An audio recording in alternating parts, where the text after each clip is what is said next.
and welcome back to the Basil Breen Boombox. Very special episode, the 50th episode of the podcast, with my good pal Jimbo, a poet on the Dublin scene, is how I would describe him, who has a very interesting and sort of comedic style of poetry, which we will be getting into, of course. We're doing this remote with our virtual studio once again.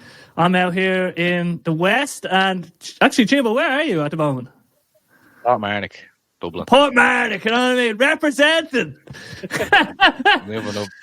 Yeah. So we've had a few technical up and downs, but we've got this thing going. We're going to be testing out a few things, but we've learned here at the Basil Breen Boombox Podcast Incorporated Limited Company that we like to start with an easy question, get things going. So, Jimbo, how did you get started in poetry, performance, whatever you want to do with that question? Take it away. I'll go from the start, Emily. I'll go from the start. I was born in the Rotunda Hospital. Yeah, it all happened in Hollis Street. I was born on the 8th. I weighed 8 pounds, 8 ounces. What? Is that real? Yeah. And I was born at 20 to 8, so both hands of the clock were on 8. Yeah. Are you taking the piss? Not 100%, that's true, yeah. Ask anyone, yeah. No. Ask anyone. Yeah. Anybody knows. Ask anyone, any of my family, like. All right, I need you to go through, detail all the 8s that came up there. Okay, so I was born on the 8th of May. I weighed 8 pounds, 8 ounces, and I was born at 20 to 8. So the both hands of the clock were on 8. That's insane! Why didn't they call you 8? It would have been a good name, yeah. I think it'd be worse in China. I think the Chinese like the number 8. Oh, yeah. And the 8 is actually really interesting because it's if you flip it on its side, it's a symbol for infinity. Infinity, yeah. Jesus, man, I'm speaking to the infinite man. That's amazing. That is so cool. Good start. That is a good start, man. You were born with a great story. Yeah. That's amazing. Away from it. Yeah, that's brilliant. But like, that's such a. I always think. Do you ever think like because you're named a certain name, how that impacts your whole life? But the fact that you have a little story in little moments that have come up, the butterfly effect of telling them stories in different moments, like what impact has had that on your life in a way? I don't know. You're just coming out like a chancer or something. Yeah. But anyway, what happened after that? Like, yeah. When there's ever like horse racing on, just number 8. Of course, you have to. I know, but you have to go all in on it. Have to. But with the poetry thing, yeah, go ahead. Yeah. So when I was in primary school, I heard the first poem that I liked. The teacher wasn't in, so we all got moved around to different classrooms. So we went up to the older class, and they were doing poetry. And he read William Wordsworth, The Daffodils. You know, I wandered lonely as a cloud that floats on high. And then the last line is, then my heart with pleasure fills and dances with the daffodils. And I was like, I nearly fell out of my chair. I was like, oh, this is I like this. So I went on. So from then, I was kind of writing poems about my communion, the buses. Then when I got a bit older, then the whole way it played out was I'd go out, get drunk, probably go home, and then write a poem, and then I get up the next day and kind of transcribe it from drunk Jim to sober Jim. It's like drunk text. Yeah. So later on in life, that just progressed onto Twitter. So don't follow me on Twitter. It's just drunk rants. I just have 13,000 tweets of just a few people had me blocked already. But then afterwards, I had a good collection of poetry there, and then I was like, you know what? I'll put together a book. So I actually have the first pepper here for you. So this is what I put together. Right. Yeah, right. Hold on up to the screen there. Yeah. There you go. Look at this. Is this little 8-year-old Jimmy? This is it. I don't know how old I was. I was thinking about trying to get that outfit made for me again. It'd be unreal, wouldn't it? You have to. Yeah, Sandra and Sol, picture the towers on the back, few quotes on Twitter. But that's what I was like. I was like, I'll print out a page, I'll print out a book, stitch it together, and then I went up to the printers up in near Tala, and I gave them a kind of example of it. And they said, Yeah. yeah, we can print them off. So I got 50 of them printed off, and the deal was at the time, if you bought one for a fiver, I'd go around your house, I'd give you a book, sign it, and we get a picture together. And then that was the same time that I sent one to the president, Michael D. Higgins. And then Oh my God. his press secretary got back to me saying, he really appreciates the book. And then ever since then, I'm getting like Christmas cards off him. So You what? Wait there. Wait there. I didn't know about Michael D. Higgins. Yeah. Michael D. Higgins to send me a letter. I seen that letter, but I was just like, I just thought, I didn't know that the origin story. Yeah, that's what happened, because I heard when my ma said, oh, he's a poet himself. I was like, oh, geez, somebody send him a book. So he literally just put his address down, sent him a book. What? The White House? Yeah, 1 Chesterfield Avenue or something, isn't it? I don't want to dox Is it? book. Yeah, but yeah, just put that down. He has to be already known. But yeah, that's what I done. Then the press secretary got back to me, thanked me, keep sending me letters then. And a bit of a lull, didn't really do much. COVID happened. And then I was just drinking loads of whiskey, eating loads of curries. And I said it to myself, I'm gonna do jazz poetry. So that's poetry. That's when I kind of start writing more. And I bought a little keyboard, tried to say to myself, okay, I'm gonna learn how to put the songs together, do everything. Lost interest in that quite quickly, so I just found jazz songs that I already like, and then put my poetry behind it. So then when what was COVID all lifted, why jazz poetry? Just to have some music? Yeah, I like jazz. I always kind of liked jazz. Like, I wouldn't be go-to, but if I heard like a jazz song, I'd be like, oh yeah, I like that. Like Herbie Hancock, Miles Davis, but I wouldn't be able to sit there and tell you every single song that they have. Of course, jazz is one of them things where if you say you like it, you're expected to know all the intricacies, like Charlie Parker and all the music theory. But people, you can just enjoy jazz even if you don't have a fucking breeze. You know what I mean? Yeah. But was it just the idea of the music matching the poetry, or did you just feel like it was a good idea, or was it like to have that protection of the music in the background while you did poetry? Well, the first one I actually done was a few years before that. It was called Distant Music, If Tweets Could Talk. So if you ever read The Dubliners, I think the famous story in that is the funeral, and one of the things was they played distant music, and I just thought, geez, that sounds real good, because you can kind of hear it in the background, and it's a nice accompaniment. And then I listened to Jack Kerouac and Steve Allen. So he had a song, I think it's called a poem, it's called American Haikus. So it's him doing a few lines, and then I think it's a fella, Zoot Sims, I might be getting that wrong, but some of that jazz fella on the trumpet just I was like, you know what, I'm going to do my version of that. So I got a load of my favourite tweets I had. I just replaced his voice with my voice, and then I put that out. Cool. People at the time were just like, what is this? But I ended up doing like a more recent version of it, and I think I put a video out as well. But I just like, because I wasn't really into just listening to people give poems, like, one after the other. I like something being in the background. I always like music. So I was like, just put a bit of jazz with it. Like, at the time, obviously, people that I know were listening to it, but it didn't, like, skyrocket or anything. I'd say against a bit of house music or something you would have liked it, but I like the jazz. So then, after COVID, everything opened up. A friend of mine reached out to them, actually. Said, my mate is running an open mic. It was Davy. You do, did you do the flow show? I seen you I seen you did the flow show. Yeah. So that was... I did that one, It was good. Before that, actually, they were doing, because Electric Picnic was closed, they had a Portmarnock picnic. So around on the beach, a few people that were around there were kind of saying, you know what, they were against all the lockdowns, everything like that. I was the same. I had my own opinions on that.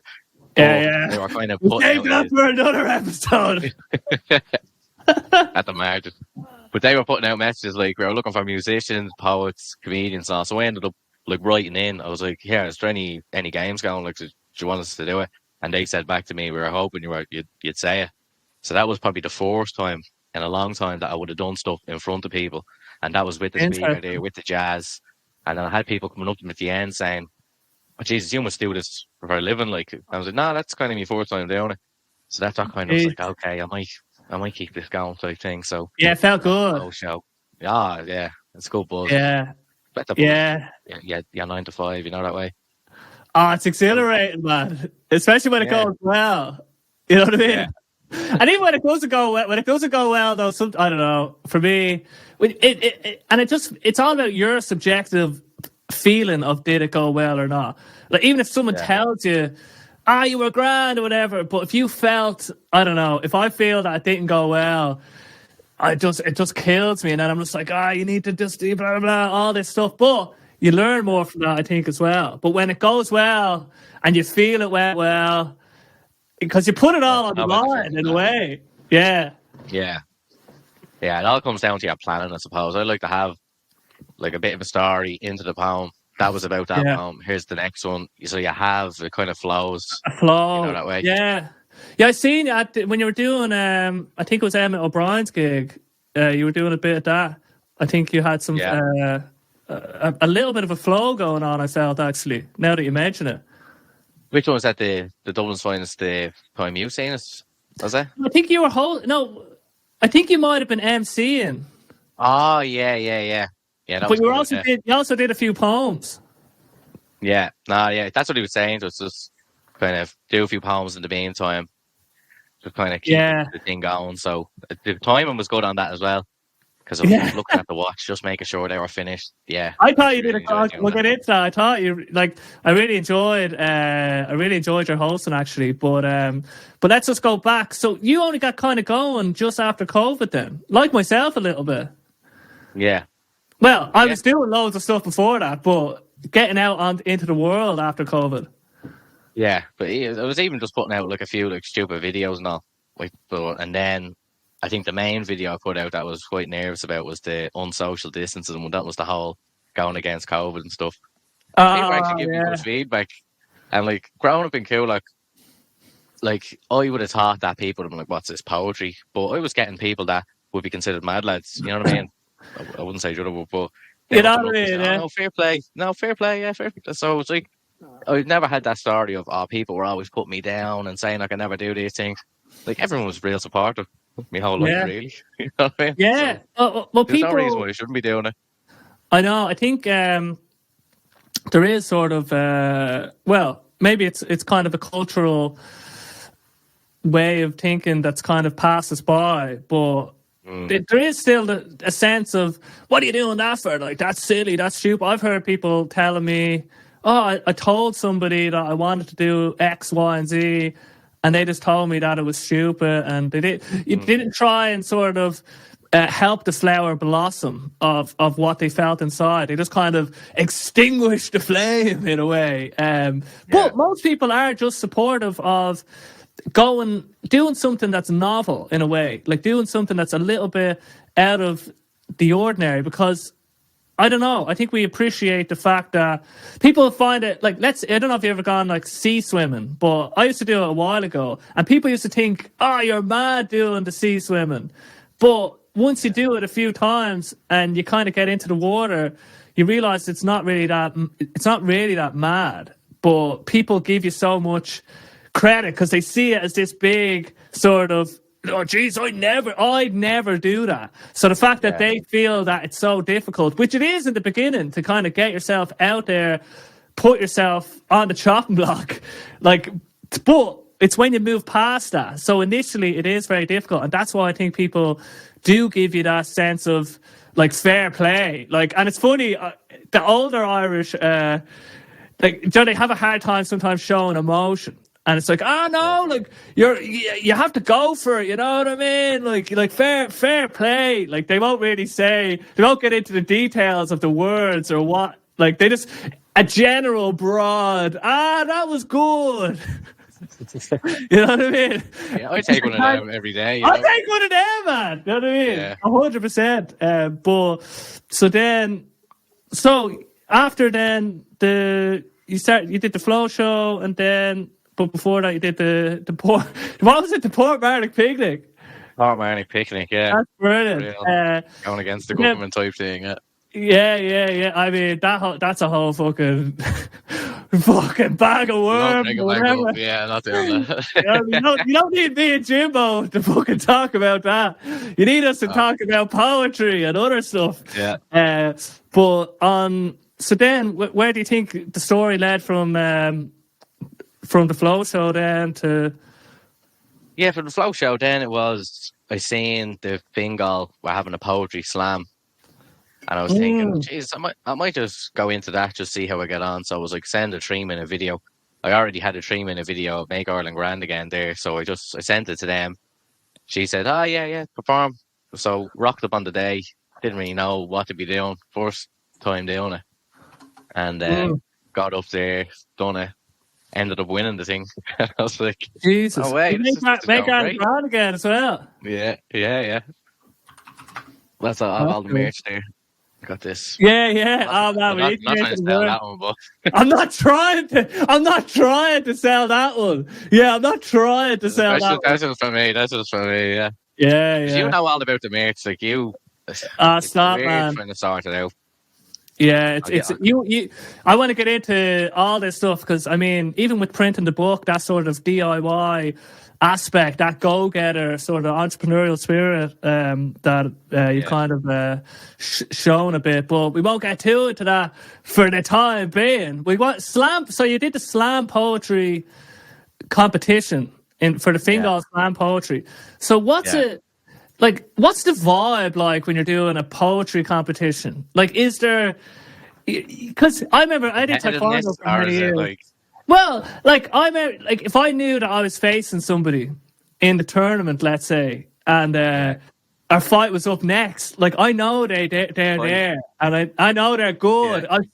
I've seen them. I'm watching them. You know what I mean? And I'm like, you know what I mean? I know I'm gonna fight them, and there's something like it puts a little bit of an edge on things because once you put yourself like into competition, basically, you know what I mean. It's better to play the competition, as in don't shy away from wanting to do good, because why bother enter a competition if you're just like doing it? Sure, it's just a bit of fun or whatever. Like no, if you're going to play that game, play it the way it's supposed to be played. You have to kind of get into that competitive spirit. So I'm just wondering, what's your sense or feeling of that competitive spirit in them moments? Going into that one, I kind of felt as if I was starting late and I didn't know anyone. So it was all mad new for me. So it wasn't about like, I'm trying to win or I'm trying to do this. I was just trying to survive. Wide-eyed, you know what I mean? This is deadly. No way, we're getting to do this. Like I was treating that as a game. Yeah. So when I ended up winning, it was like, oh, this is great. Is this what it's always like? And I think the next one I went, it's what it's always like. Like, where's the next one? Sign me up. You're just looking at everyone else. This is great, isn't it? Like, yeah, and they're all wanting to win. Like, you know what I mean? It's probably easy. But it's like since then, I still do like chat. I still do like follow them online. The ones that came like second or third. Like, you know what I mean? Yeah, the losers. No, that's a friend of mine. I'm only joking. We're all good point. But it was the other one after that We Are Grio. You know those lads that do a poetry slam? No. Samuel Yakura, the Go-Go, and Felicia. Jesus, this is new to me. This was brand new to me. So it was in Merrion Square during the Literature Festival. And this was when I went in there and I felt completely out of my depth. Like I told this story before, and I'll probably name a few of them here because I felt like I was going in there and they all kind of knew each other. Like it was Rita Weekling, Fiona O'Loughlin, Ryan Duggins was there, Jim Crickard, Freddie Black. You know what I mean? And they were all kind of, what's the story? How's it getting on? Oh, pally pal. It was all pally. And then I heard Ryan Duggins come over with an English accent. And I was like, where are they? Like, he's coming over from England to perform. Yeah, like they brought in the guns. They brought in the big guns. England champion, like. I was just there to try and sell a few hats. You know what I mean? That was it. That was the first thing I said when I went on stage. You're on the outside with your merch. Imagine just like with your merch and yeah. But that was when I got into the finals of that with Jim and Freddie. Freddie ended up winning it. But Yeah, that was a great experience as well. Because ever since then, like Ryan Duggins was the one that said to us, like, "Oh, well, you can go to the circus sessions. You have all these other open mics to get to." Oh, And interesting. my whole thing was, I'll find these people, follow them. They'll see that I do a bit, follow me back, and then you're kind of amalgamated in it then. So I've kind Just, of just on wheedled my that way into the point, clique. because you did a poem on that very topic. Yeah, And it was very funny. I seen it at it. It was Emma O'Brien's last gig he did, and that was the one you were hosting. But you did that yeah. poem, and you're just Poetry like, clique. kind of the poetry click. What is the click thing? In those slams, when someone kind of messes up or someone loses their words, people do that, and Oh, it brings you back around. So if you oh, forget the does words or it? whatever, people start doing that. Yeah, It helps, do you you know, think? it, Why it would just that help? I wonder. it probably relaxes you a bit because they're not shouting at you. They could be shouting at Yeah, others, yeah, you know. yeah. But if you're just like, it's It like, helps oh yeah, I'll reset get the this. mind, maybe. So it's the poetry click, and then an It's like, actual click that I that's join. interesting. Because like maybe they're all trying to like you're like when you're trying to think of something, you're like, oh, what was it? But now everyone's like, oh, what was it? So it's like a Oh, yeah, collective, what was collective it? click. Yeah, And yeah. yeah. So maybe that's the power in it. It's like everyone's trying to remember. Yeah, yeah. So that's like I'm in the poetry clique just because what did I say? Like I followed just it gave you a couple of things and then you followed me back and now Yeah, I'm in the clique, you know, that kind of way. Like I weaseled my way in there to yeah. get That was the rid of me whole type thing. thing, yeah. But yeah. I usually do that one at the start just to kind of it's a As good an one, it's a funny one, icebreaker. you know, it's gets people into it. Yeah. But Crowd and anticipation. just on that one because it's very interesting because I was listening for the names and I was just like, it must be so awkward if you have to like not put someone in. Well, that's the thing. Like there's so many people I'd consider in it now. Yeah, I That the know. last time I done it, the last gig I done was about 2 weeks ago, and you have Ava, Ah, Mary. Is it Ava? You know Ava, Belgian. yes. Yeah, Ava, and then you Yeah, have yeah, Kev Kennedy as well. So all yeah. the last times I done it, I didn't mention Ah, them two, but them two are there. So it was like, as no. Ava's Ferris wheel. No, I added them in. I was like, as I, Ava's Ferris wheel goes round and round, where's this and gonna go? it'll just go like about 10 minutes long, just mentioning everyone. But and then I was like, the Um, pressure weighing on me is heavy, heavy. You know what I mean? I like giving people little yeah. shouters. They like hearing the No, names, you know. I think So it's beautiful. It's a beautiful yeah, thing. In their moments when a poet is giving you that recognition, because in a way, it's like the collective. You're a representative of the sort of the collective group, let's say, and the fact that you're mentioning them, it does mean that they have now entered in a way, yeah, yeah, which is very. That's that reflection back. I can't really. I know that I've had them kind of moments myself where I thought, because when I started going to these old mics, I was just some random lad. You know what I mean? And then everyone's kind of like, "Who the fuck is this loud?" Well, I felt this anyway.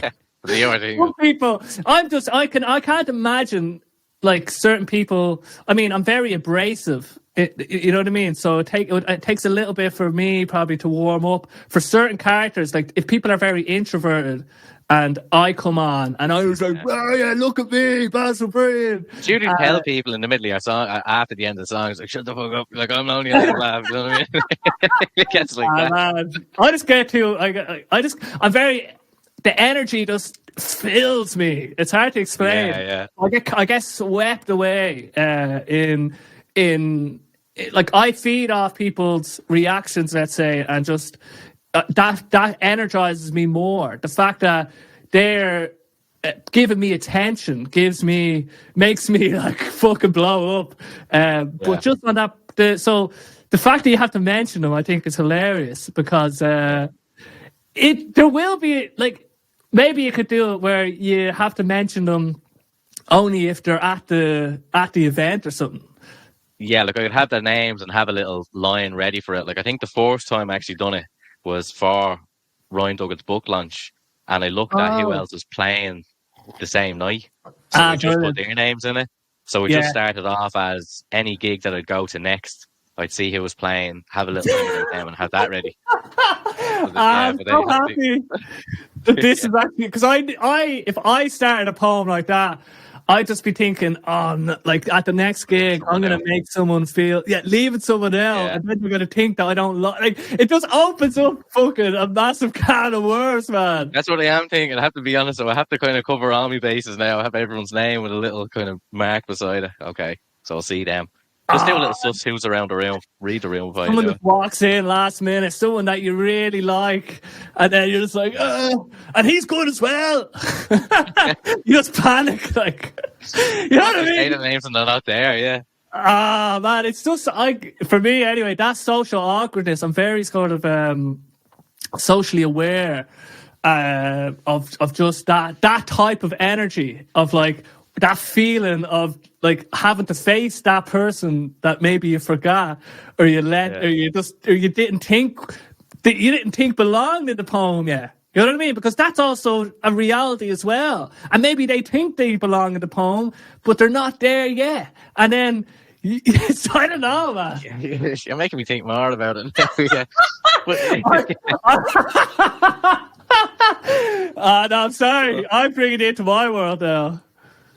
But no, you see these people all the time, and I see them more than my own friends, really. You know what I mean? Even Leon Dunn, he had to say it to me before. Like, he just said, "No, we are mates. Like, we see each other all the time. Like, we're mates." I was like, "Yes, we are mates." Yeah.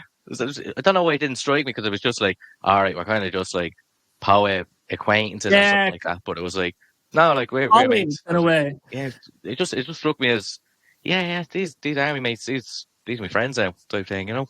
Interesting. I find that a bit tricky as well, because like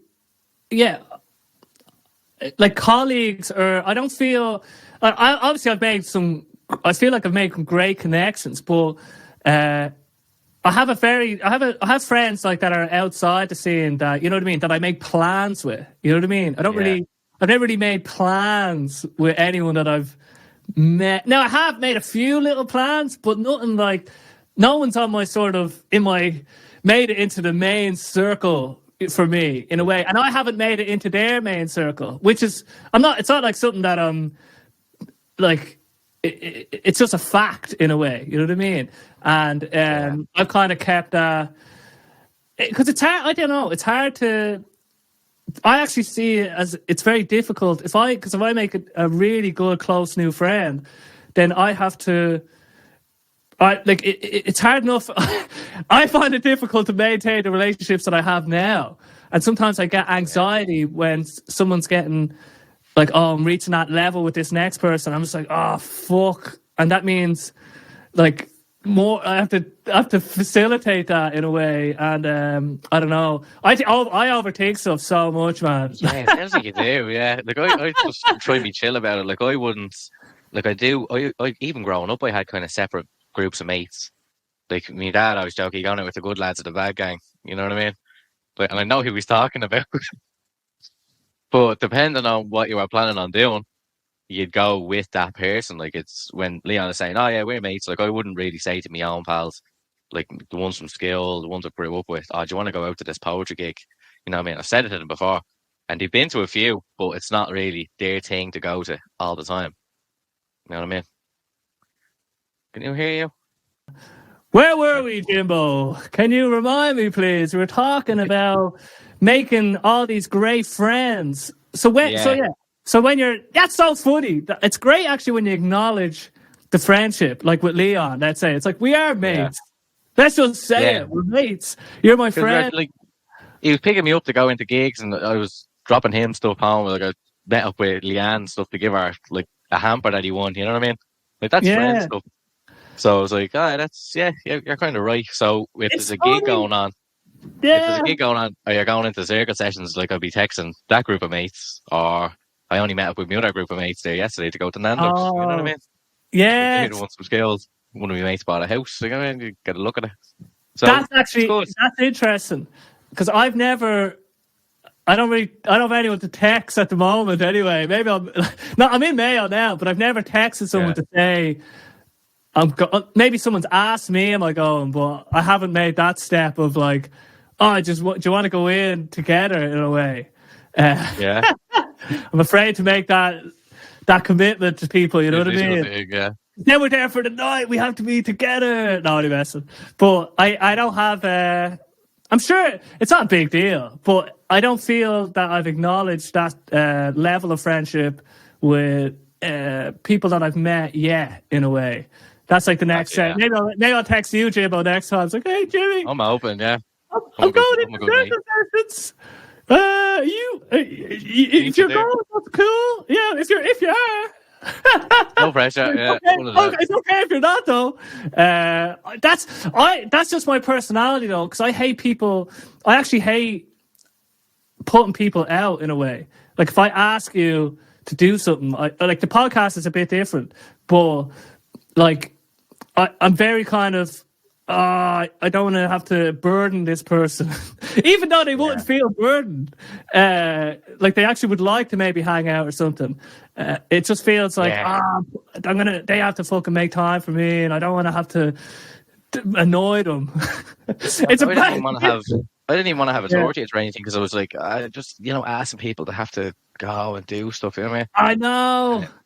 But like, you have to have one. So I was like, all right, corner of a pub.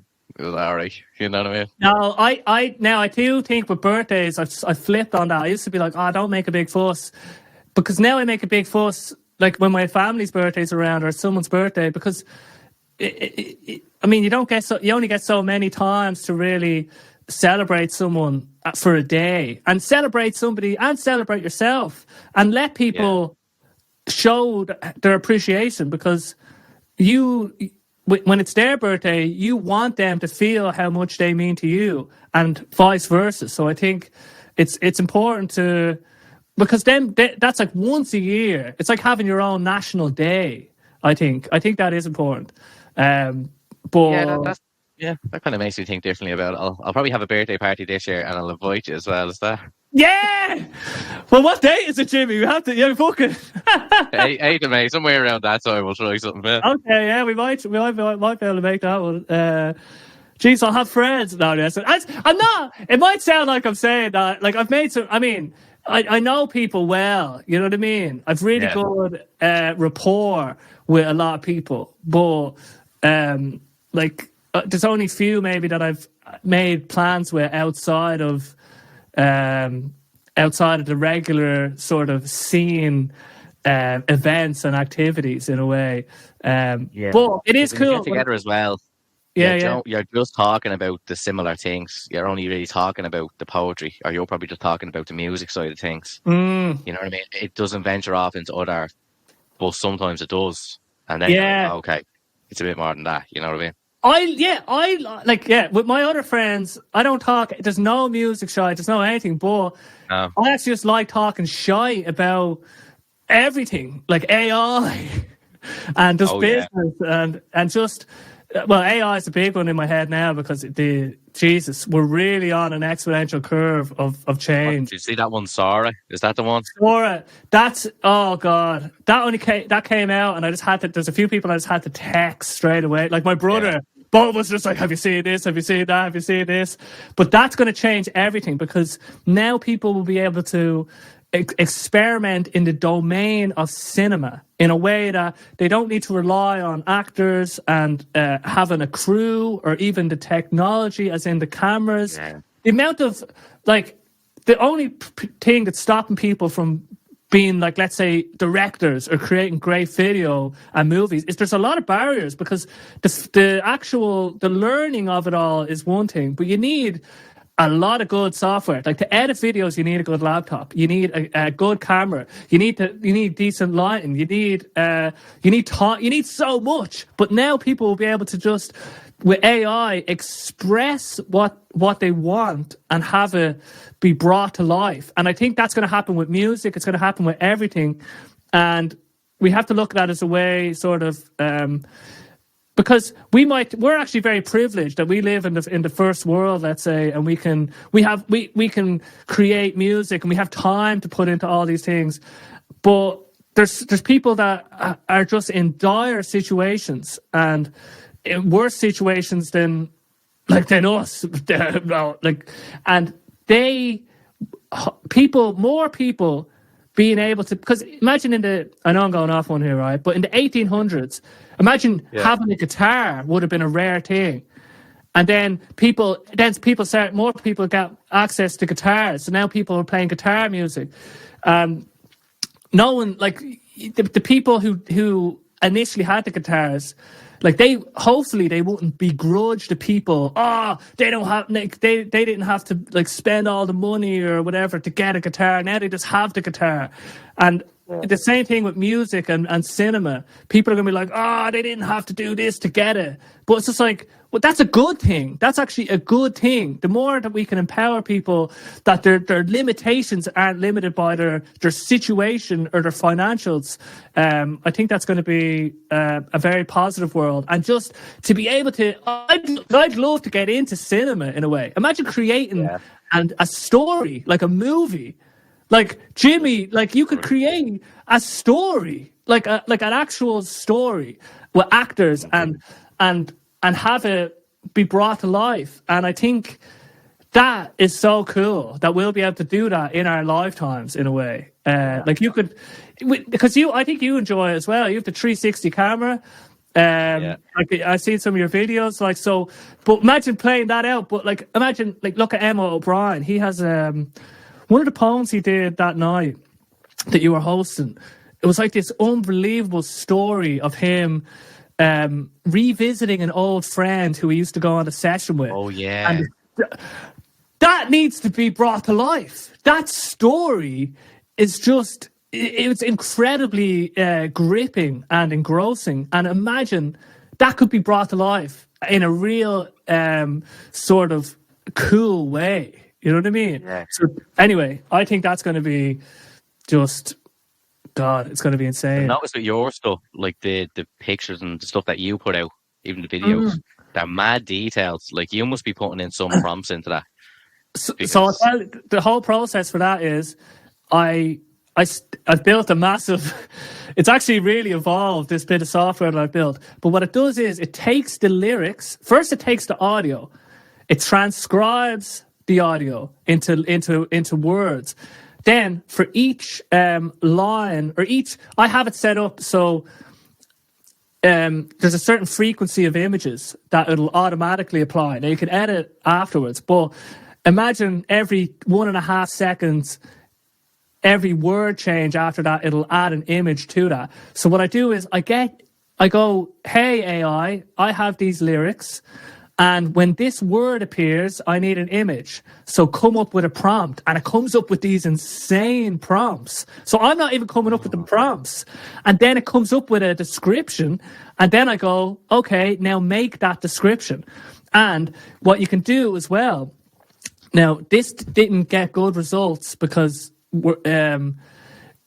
so imagine I wanted to create a story from the lyrics. I could send it all the lyrics and go, give me a story with 12 scenes, like that goes over 30 seconds, and give me detailed descriptions of each scene. And then I could feed that into this new Sora application, because you could create movie trailers for your songs and have the AI do the scripts. But my process now is basically I get AI to generate the prompts, and I generate... Now, that's like at a high level what's happening. There is some detail in how I'd set up the prompts, but it's not that crazy. But that's the basic principle. And that's... So we're using AI... Like, the way I have to think about AI, it's like, like you might think you have a good way of doing something. Like you might think, oh, I know what image to use. But what if there's a better way? So... You might think the first thing to do is get the AI to produce an image that you come up with. But if you go back a step further in the decision chain and get AI to actually come up with the idea, and then then you have to think about it, if you can go another step back, is this even a good idea to get the AI to come up with a description? Is there a better way of doing that? Is there a better way of getting a better result? And the further we can go back up the decision chain of thought in what we're asking the AI to do, and this will get easier when things like agents come about. So these sort of little AI autonomous agents that will just be doing work all on their own. There could be a little team of them having a discussion. Oh, Jimbo needs some ideas for video content. What could we come up with? It's like, oh, I have this idea, I have this idea. That's all happening in the background. And then they'll come to you and say, Jimbo, we've been looking into some stuff and this is what we think will be good. How do you like these topics? And it's like, oh, that's actually a really good topic. Thanks. And now you have a topic to maybe write a poem about or do a video. But we're about to enter a world where everybody is going to have access to high level assistance in each domain. If I had a music producer, right? If I had Rick Rubin, if I could afford Rick Rubin, I would get Rick Rubin to do all my music. And no one would give a fuck. Everyone would be like, no way, you're working with Rick Rubin. They wouldn't care that I'm not producing the song. They wouldn't care. They'd just be like, that's so cool you're working with Rick Rubin.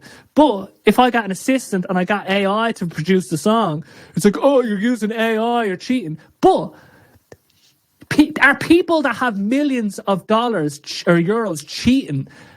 They're not cheating. If I was a millionaire, I'd have all the producers. I'd have all these assistants working all the marketing stuff. I'd have them doing all that bullshit so I can focus on what I want to do. So that's the world we're entering in, where everyone will have access to diligent, tireless little assistants that will do loads of shit for you.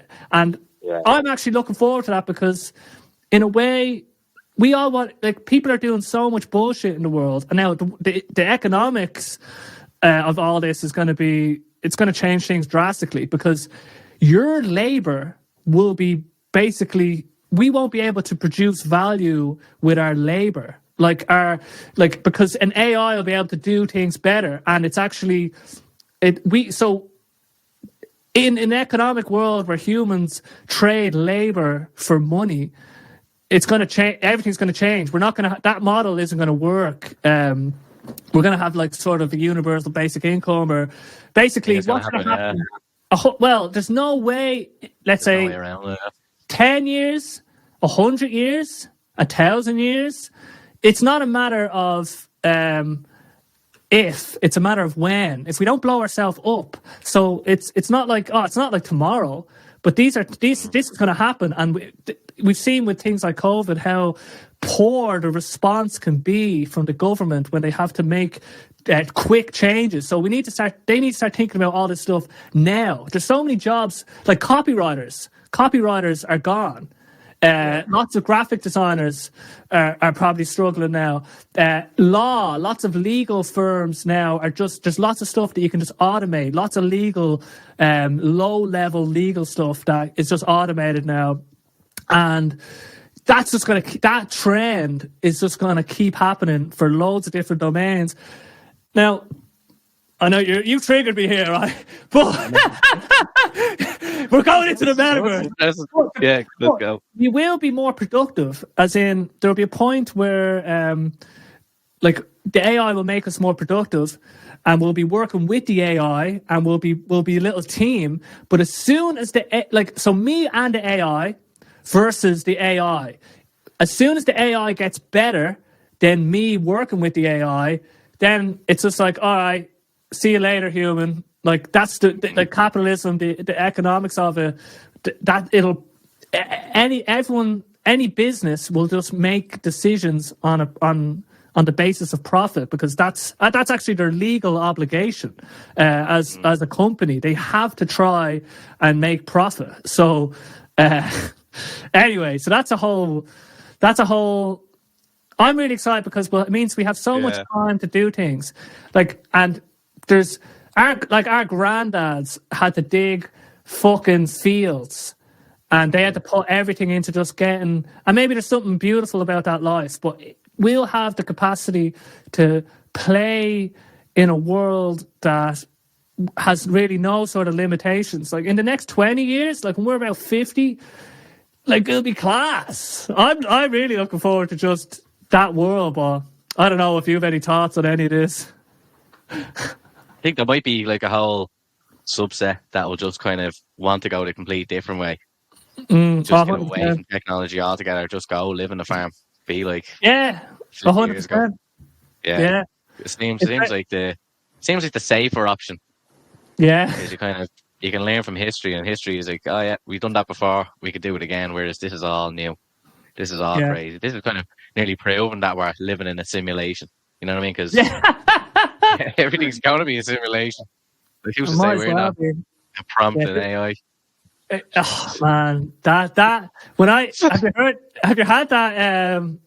That's actually a real philosophical argument, like the simulation hypothesis. Like the guy who put that forward, it's a very interesting argument because it basically it presupposes that okay, imagine, do you believe that humans will eventually be able to simulate reality? And if you answer yes to that question, well then the odds of us being the first simulated reality is basically zero, because in a reality where there's basically infinite simulated realities possible, we would never, like, the odds of us being the first are basically zero. So you have to presuppose that we would be able to simulate it, and if you do, then the odds of us being in that simulation are basically so high. So Yeah. and that fucking fucked me up it still fucks me up a little bit now. Yeah. I don't know how I feel about it. I don't want to get too into now, but I just want to leave people maybe if they can grasp even a cusp of what I just said there. But we'll try bring it. Well, let's wheel it back right into reality a little bit, right? Yeah, that sounds good. We're alluding to sort of all these little cool friendships that you've made sort of on the scene, and as you've sort of been delving into yourself and your work as a poetry or as a poet, I wonder if you've always had that sort of your style is so every poet has a particular style, but some poets they fall more in line with sort of there's like a type of speaking, like that's so it's like let's just call it the poetic spirit in a way. You have the poetic spirit, but you do it in a very, like, it's obviously different, if that makes sense. Yeah, I get what you mean. Like, even when I started knowing that I liked it, when we started learning about poetry, I was always really against poems that didn't rhyme. I was like, that's not a poem. It's a short story. That's annoying. You know, that kind of way. Like, getting a bit older, you learn to appreciate it and kind of see the other things from it. Like, there's definitely poems out there that I like that don't rhyme. But, like, if you were saying falling into it, like, I wasn't always kind of like, this is kind of like an angry teenager book nearly. You know what I mean? Like, if you would have, let me just even. Like Nirvana, Nevermind, like from Jimbo. I'm telling you, like, a hummingbird's heart, you know what I mean? Mirror emotions. Like, there's one that was funny. Jesus, the gingerbread man. Like, that was a good one. I went down well on Sunday Mass. Yeah. The Ringsend Towers. I love the Ringsend Towers, being famous for this. Unspoken Words. The End. That was my shortest poem that I wrote. That was genius. That was probably the best one. I love that. The playing of the form in a way. Yeah. Like getting a concept like that. You just feel like, oh yeah, I'm so clever. That's brilliant. Done. Yeah. But I think the only one, like, if you read all these, like, you could read them and say, who wrote them? Like, there's a couple of them that you might be able to say, that sounds like something you do. But, like, the one, probably the main one that I done, and this is when I used to get drunk at parties, and like, I'll do a poem, is that Sober Sex. And I done, based on a true story. But, like, I'd be the one, I'll do it, and then people are coming up so at the end of the parties. Getting drunk, like, people be starting fights, you know what I mean, up to all sorts. Hey, like, I'm gonna shoot your man, I'll do a fucking poem now in a minute. That's what I was like, on people. That's what you have to read the room, because it's like, you gonna do a poem, eh? Like, nah, I'm not gonna do it here. Like, this is the setting, you know that way. But, like, deep in the pub, and then just saying, I'm gonna do Make Ireland Grand again, everyone shut up, you know what I mean? I like that. It's like that sort of scenario as well. But that's I kind of, that was the one that I kind of read back on. Like, you can download this if you want. It's on the website, jameswdillon.com. Yeah, I get it. I have all my tabs open. Don't be worried. Yeah, and but that's the one that I kind of read back on it, and I read back and I was like, geez, that actually sounds like a good poem. You know, that kind of way. So all my ones from that kind of follow kind of similar. It's kind of jokey. few like, rhymes. You know what I mean? It has a good flow to it. So I think that was the first one I done that I was actually like, I'm actually quite good at this. And then I was just doing it in the meantime, then getting drunk. Yeah. Like the thing, big part of what I do, I have a terrible memory. It's probably the worst. But when it comes down to coming up with ideas, I'm quite good at it. You know the way? So I'd say I'd be looking at telly and then that kind of trigger another idea, and then I put it all down in my notes. So currently in my notes, I have 460 notes of just like words and words and words. So if I go to write something new, I'll just go through that, see if there's anything that can relate to it. Jumps out to you in a way. Yeah. So I'll be like, oh yeah, I'll just go fit that in somewhere, do that. But what's funny is like sometimes I go through my notes and the same note comes up a couple of times. So I had the same idea and I forgot that I said it. That's so fun. Like, that's man, so that's true. weird. Well, but it means that's a good one in a way. That's they make the cut. Yeah, that's it. They're the ones that your energy is getting pulled into. I think good or bad, it's just subjective. But whatever gives you energy, like someone could look at that list and just not feel anything. But when you look at that list, certain notes actually give you energy. Like they sort of speak to you in a way. So your process in general, let's say you're just going out through the world and as stuff comes up, you'll make a quick note of it. Yeah. And do you have any sort of sorting mechanism, or do you just throw them all in and just look at them? Do you delete any of them? Do you rank order them or anything like that? No, I could actually probably do with that, but it's just like everything just gets put down to paste. So the most recent one was that Ireland is, and I wrote it for Leon Dunn's. He'd done a poetry workshop with Colin Keegan. And that was a kind of time where it was the first time I'd done a workshop before. And it was a weird, like, when you're in a room and you just know everyone's like, they're very good at writing, you know, it's like a mad pressure on you. Oh, of course. So after an hour of writing, I had like Ireland is, well, it depends. And that's all I had for the whole thing. Everyone was going around the room and they were unreal. But Anna D was doing it as well. She ended up winning the thing. And like she came up with that. Like she must have been getting them from somewhere else as well and being able to slot them in. Like she ended up winning. Leon, we said that I came second. I didn't really believe him at the time. And then Dave Hines at a gig, he goes, no, he's telling me that he came runner up. And then I was kind of pressured and I ended up forgetting loads of the words and stuff. So, fuck. Yeah, so that's way I did it that time was wrote down and he goes, well, give it to us in 24 hours. Like, so just wrote down all the stuff about Ireland, like what Ireland is to you, da. Yeah. And then you kind of start slotting it together. Yeah. And I look through the notes, anything that I would have put out in the past, and then just try and get one together from that, Yeah, I think that's an interesting idea. Yeah, you can... I think just getting ideas that you have, let's say the topic is Ireland, and just writing, Michael D. Higgins, maybe Guinness, maybe stuff. But the stuff that you would only think is like good. And then, I don't know, it's easy to fight the blank page by just spitting on it, basically. You know what I mean? Just getting words, getting things that might sound okay. But I think one thing that I've, this is something I realised, because as a software developer, you kind of think of things like in systems, and a good way I've developed now a system for so if I come up with an idea, my ideas are melodies, let's say, I'll just come up with 10 melodies, and then later on I'll come through and I'll clean them out, and then they make it to the next stage then. And the next stage, then they'll have a name by that stage, and then that's like their super seeds. So you start off with seeds, and then you have the super seeds, and it's all about just killing stuff. Like Stephen King said this: kill your darlings. If it's not giving you that feeling, that other poems that when you come across the good idea, you know that it's a good one. So don't be fucking around with anything that isn't giving you that feeling. Don't even let it waste your time. So when you compare, a good way to do a comparison is because it's hard when you're 400, how do you pick your favorite? Well, if you take one and you say, okay, I'm fighting this one against the second one, which one wins, and just deleting the one that loses. Unless, now, if you do feel like the second one is all right, it's like, all right, do the first one against the third one, but do it until it starts killing some of them. You know what I mean?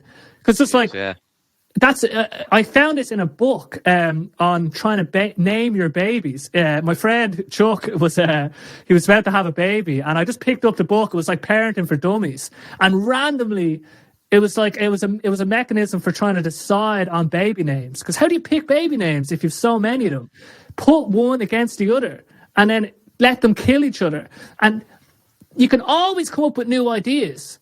You're never going to run out of ideas. That's the way you have to think about it. Like, I will never run out of ideas, so I don't need to, I can just fuck ideas away and keep the ones that are really singing to me. That's what you should go for. So I think now, because next year I keep going back and forth this, but I want to produce my own music because I have this album now coming out, but like the music I have out next year. I have another album planned, but I'm not ready to make that myself because I'll make a fucking I want that to be good. So what I'm planning on doing is just coming up with loads of new material and trying to produce it myself. So I'm trying to come up with new ideas. So I'm like, how can you make sure that you're always focused on the best idea? Because imagine you had an idea that you've one idea, and then you write that whole song. And now you've committed so much time to that idea, but you don't know if that was worth your time. Like, so you should only be working on stuff when you have like at least 10 to pick from. Because I think I've gone again. Having a mechanism for making sure that you're working on the stuff that really speaks to you, make sure that you're going to produce something that you really like. So I don't know if that will help you get through. That was 400 ideas. You said something about you created your own subtitle program, was it? Oh yeah, a subtitle editor. That's part of the AI generator tool. So okay. So yeah, basically that allows you to just edit the subtitles alongside the video that you're creating. Yeah, because it's hard. It's really annoying. Because I was thinking there, like, how long did that take you? Like, man.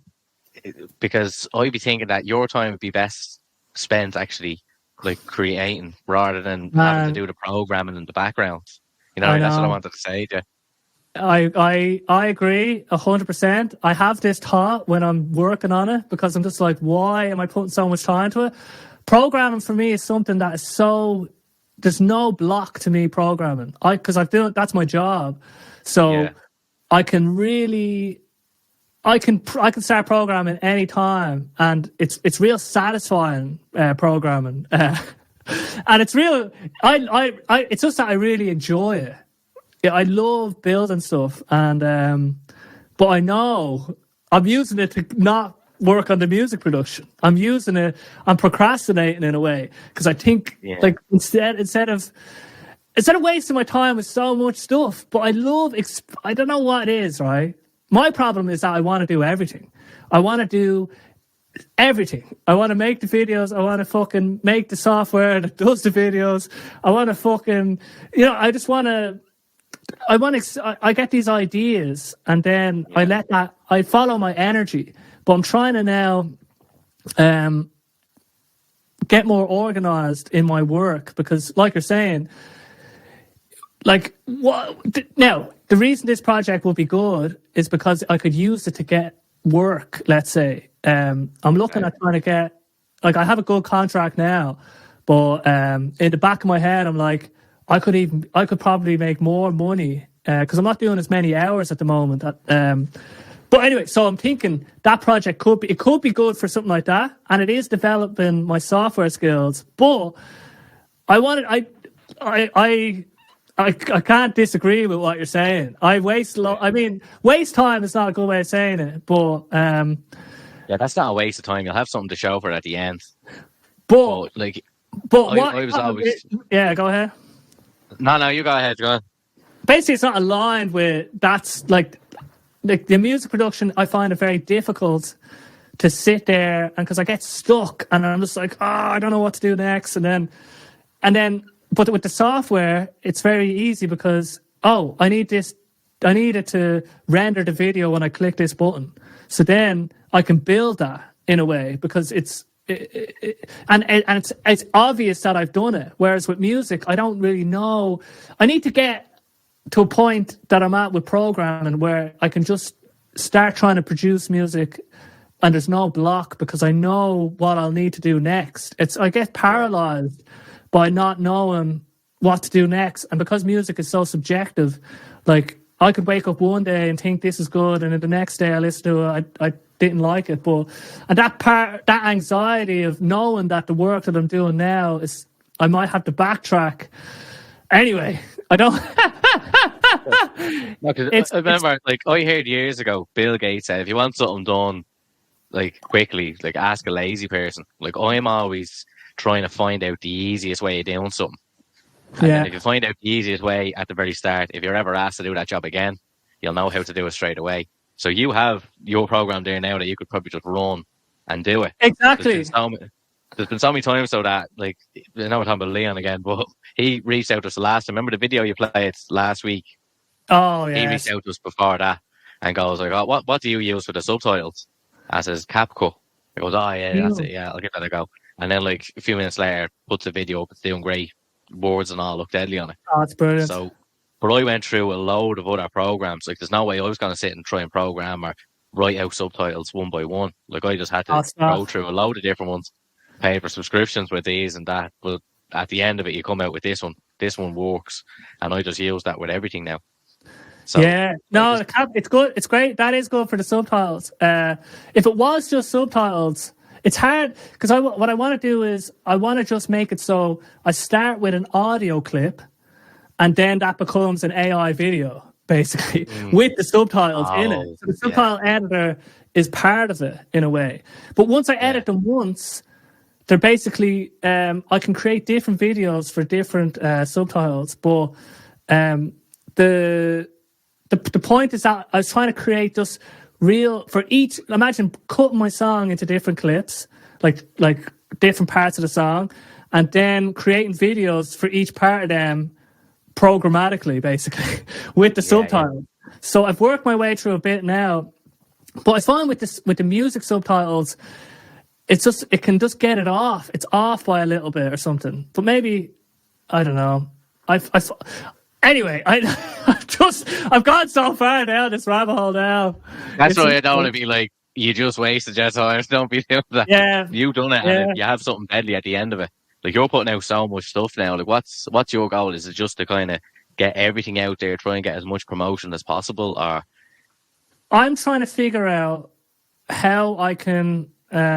So with them videos, it's just like trying to get my music out into the world. With like mostly that would be just for TikTok and YouTube, just to have, because I'm just like, if you, let's say you only get 200 views on a TikTok video, but if you do that 7 times, like one a day, that's like 1,400. So then there's more people now that have been exposed to your music. And if you miss that chance to pull that lever a day, then you're basically missing out. So them videos are just like, okay, I need just something that I can just put out. And then the other side of it then is that I need to, so that's just like a sort of necessary, not a necessary component, but it's just like a little bit of a growth hack, let's just say, having them short snippets that I just have something that I can easily make and put out. But then what I really want to get good at is like live looping. I'd love to just do like Mark Ribble improvised looping. Now that's going to take some time. While you were talking, my alarm clock went off, and I have him as my alarm clock. You know, So I'm very familiar with his work. Yeah, and I was thinking as well. I heard you in the last one saying that you're going to learn to play the keyboard and stuff. Yes. But is the looper not? Could you not just have the mic and then play the guitar and do guitar loops into that instead of like? Are you handy enough at the keyboard, or is that the guitar is so limited? Because with the keyboard you can play not just the key, like not just a piano, but like you see Mark Ribble, he has his setup with Mainstage, which I've basically copied. I call it Mark Ribble University, but I'm going through his videos now, breaking them down and trying to like at every moment, what's he doing? Oh, he's putting the kick and drum on the first one. That. Did you not see the video of him describing how he does it, like completely from start to finish? I did. That's good. Now. That's so I know he has like that's where I got Mainstage. The most important bit is his sound selection. He's really good at selecting his and mixing. His stuff sounds really good.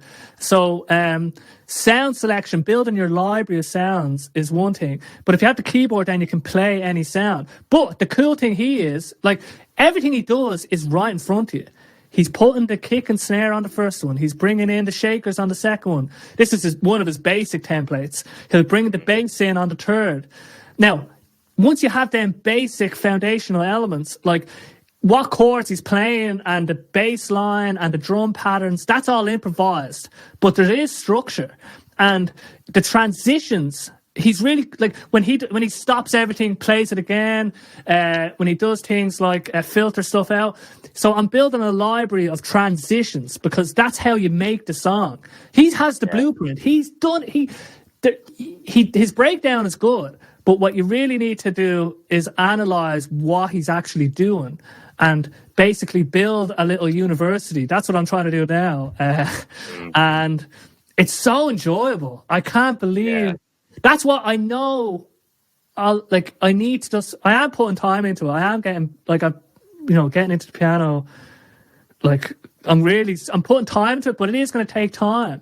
But that's where I see myself. So I can build, and then for content in a way, if I'm doing performative stuff like singing the song, now the green screen and stuff adds a little bit of difference to it, and it means I don't have to worry too much about the scene. But I want to get when I'm recording a guitar song, let's say, or a clip, I do that bit like multiple times, like maybe for 5 or 10 minutes, I'll do the same bit until I feel that I got a good one. You know what I mean? Like, I'll do that like the verse. Let's say I'm doing a clip for the verse. I'll do like that verse until I feel like I did a good take of it. So by doing that and then watching yourself back, you're improving as a musician. And that's really important to try to align the content with actually improving as a singer and as a player. Because you're analysing your voice. You're doing so many takes that you're understanding, it's coming off too strong and I'm not happy about that. So I need to put less energy into it when I'm doing that. There's all this stuff going in your head. And when you get the good take, that means you've done it enough times and that means you've got more practice in. And then you're practicing mixing the video. You're practicing trying to actually make it sound good. So that's another aspect. And then you're putting it out into the world because you're kind of proud of it. And it also doubles as a way of trying to get your music out there. So that's like that. The best content is I don't want to say hate, but people that lip sync, I find that so embarrassing because that's like, their video. That's the whole thing. Like you just lip sync and then people lip sync videos, or just they lip sync their song in a video. Yeah, and I just find that so. Like, first of all, it's just embarrassing I just find it. If I was sitting here looking at you saying I just won't be able to live with myself. I need to, with a microphone. Now, if it's obvious that I'm lip syncing, like I've done a video where I'm in the car and it's looking across and my song is just playing in the back and there's no microphone, so it's obvious. But if I have a mic in front of me and I'm pretending that I'm singing, that's so disingenuous and it goes against my integrity. It goes against so much. And I want it so that if you hear me singing, that's me singing. You know what I mean? And that's the honesty. That's like the relationship I want with people. I don't want them thinking that I'm just because that's the point. The point is to get good at singing and to be good at performing. That's what the goal is. And if you're not trying, like if you look at my videos from 3 years ago, busking on the streets, I'm like, the quality has made a massive improvement. My singing, everything. I'm always getting better at singing because I sing a lot. And these videos help me sing more. But the subtitles and stuff, that is like a bit of a distraction to that. But I also, like, I've been on this journey of content for so long that I've experimented with so many different things. So this current iteration is built on, 2 years ago, I was trying to do these subtitles with an even worse system, and it was even a bigger waste of time. And then I found, you can actually programmatically make videos, and that's been a whole journey. But I've learned loads in that process as a skill. But what would be the best thing for me to do would just be to sit there all day, every day, forget about social media, forget about everything, and just practice the fucking loop. That would be it. No podcast, no nothing. Forget about everything. Yeah. Just do that for like fucking 2 years. But 2 years? No, whatever. Like, nah, you'd get it before that. You'd have to. No, yeah, my plan is to try and make one of them videos a week. Like, that's my goal. Because then, trying to do the loop videos, like do a little loop performance, it takes a lot of time to get it right. But then eventually I'll be able to do it. You know what I mean? Eventually, it's only a matter of time. I just need to put the time in. But basically, yeah, he even wanted me to, like, I was looking at his videos and I wanted to get one of them. I was just like, yeah, I'm going to get one of them. But then I came to the realization, because I'm not musical at all, you know, that way. So I ditched that idea, and I just got a little mini MPC player, and then I used that to kind of cue up the next songs, and then a little push pad and stuff, you know what I mean? Like, that's what I use. That's the kind of, I'm not trying to change the world or anything, but it's cool when you're on stage and you're just like, boom, and then a little jazz song comes on. So another thing, I think it's cool because with these kind of devices and technology, it allows you to just, I don't know, we're just humans, right? And we get to experiment with like time. We get to sort of duplicate ourselves across time with a looper. And we get to experiment with, like, never before in history could you press a button and have a jazz song play. Like that's so powerful. Yeah. That is so powerful. Like, we are so incredibly lucky that we take it all for such granted, and we can't actually ever fully comprehend just how fucking lucky we are, because it's the level of complexity that is before us at right now.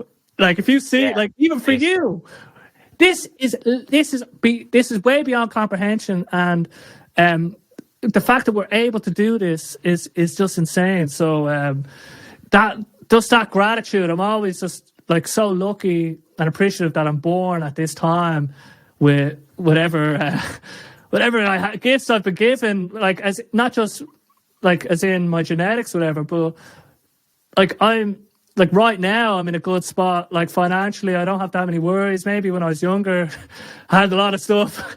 But now I'm in a good spot. So, anyway, I don't know. Basically, the content. Joe, what we should do, actually. Just while we're talking about content, right? Before, like, I appreciate your you giving me stuff. Because now I'm getting my spiel in. But we're going to bring it to Jimmy. Jimmy has Jimbo. I keep calling him Jimmy. Can you see that? Jimbo's my name. Yeah, I can see it. Yeah, it's kind of like small on the screen. Yeah. Yeah. Oh, actually, that's interesting, because I'll try center it as much as I can. But can you see? I can see my name. I can see. Yeah, I can see it. Basic gist. Well, we're going to start getting into some of this great content. Well, we might as well start with the latest and greatest from Jimmy, because I actually really like this video and I have a few questions and follow-ups. But let's have a little watch. Now, let me just make sure that's centered as much as we can. Now, hopefully this is going to... Tell me if you hear this, Jimmy. No. My little setup isn't going to work. There must be a different way to do it, is there? There is. There's definitely a different way. But because I committed to a microphone and it's... I need to basically look... This is the experiment. We tried, but I think we just continue on, right? And we just talk about... Okay. We talk about these things and we'll direct people towards these great items. But we tried. Right. We're working through a few things here at Basil Breen Studios. We can't actually play these videos live at the moment, but we can discuss, which is what we've been doing so far. And I can at least open it on the page, and at least, Jimmy, you can see your name, right? Oh, yeah. Brilliant. And actually, our audio listeners, they'll at least appreciate our deep dive discussion and description of Jimmy's content.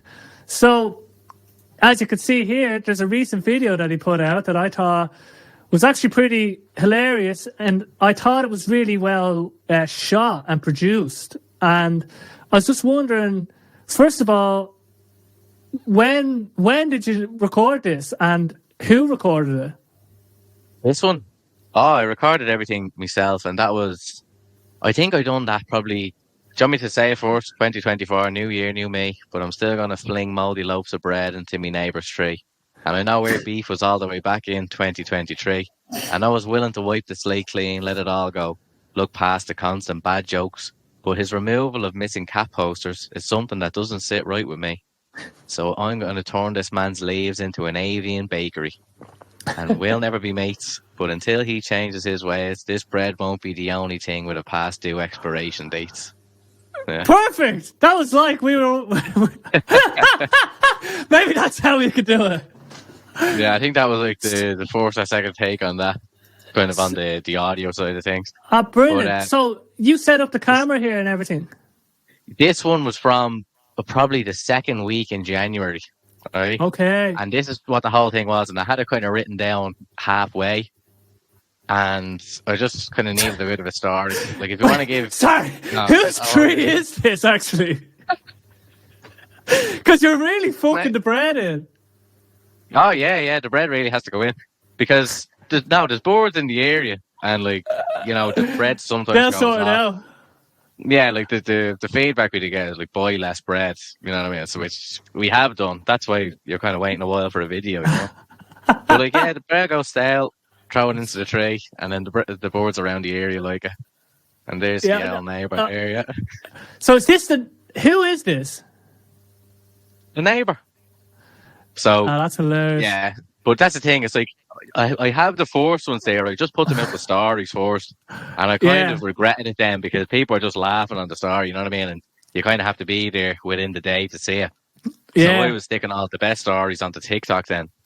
So I have like 4 different ones on that from kind of last year when I started doing it. Oh, interesting. So they become more and more elaborate. But this one here, like I recorded the first time throwing the bread into the tree, the second week of January. That's why it was like New Year, New Me. Yeah. That poster, I printed them out on the job. And I hope no one catches me blaming printing these out. They're going to ask me about this. But if you look at the poster, it's like titled like "Make Ireland Grand Again." That's brilliant. Yeah, Jesus, so the prop design, you really put a bit of effort in. Yeah, and I had it sitting in the house. Yeah, it's a really good. Overall, like there's a lot of scenes, like there's a lot of variation, like the characters, the cat poster. Like it really does. It comes across like a really well done video. Yeah, well, that's gas. Like no, the thanks, scenes, because when I be going through TikTok, like everyone does it. You want kind of short, snappy stuff. So like, if you just have a picture or a video of someone throwing breads like full force into a tree, like just cutting out all the parts where you take it out, put it in. It just keeps the interest going. You're like, well, what's going on here? I'll stick around, and then there's actually a story behind it. So I think I have like 4 of them now. But I think honest, So go ahead. When I start throwing them in, kind of on the second week of January, I was like, why am I doing this? I'm recording myself throwing stuff into a tree here. But then I'll have a good Because laugh it's funny! making the rest of it. Yeah, making the rest of it and then putting it out. So I don't know if you've ever... I'll have to send you these videos later, but me and my brother, we actually experimented with sort of... What's it called? How's Your Father? But we actually have a load... We had a few skits we did during COVID. And and even past COVID. But, like... We've done all sorts of crazy videos. Like this is like related to the vaccine, waking up on Christmas, that I won't get into now. But we've done all sorts of strange stuff. And you do it because it's funny. You thought it was funny. Exactly. You fucking bred in, it's funny. And so I actually was going to say, I think this style will do really well. I think you're really onto something here. Yeah, I have four of them. I think the best one, I'll check now if you haven't got it. Oh, the best one I had, because Liam's saying, oh, jeez, I do numbers on that. Is it on TikTok? TikTok, yeah. There's one on TikTok, and then, because I think if you have the other kind of accounts, like I was even trying to do it where you'd put a variation of it on one, and then you change it up a bit and put it on another, and just see which one kind of performs better. You know, that kind of way. But yeah, you'll probably be able to find it. It's all Jimbo's my name, yeah. There's actually a drag queen on like Instagram and stuff called Jimbo the Clown.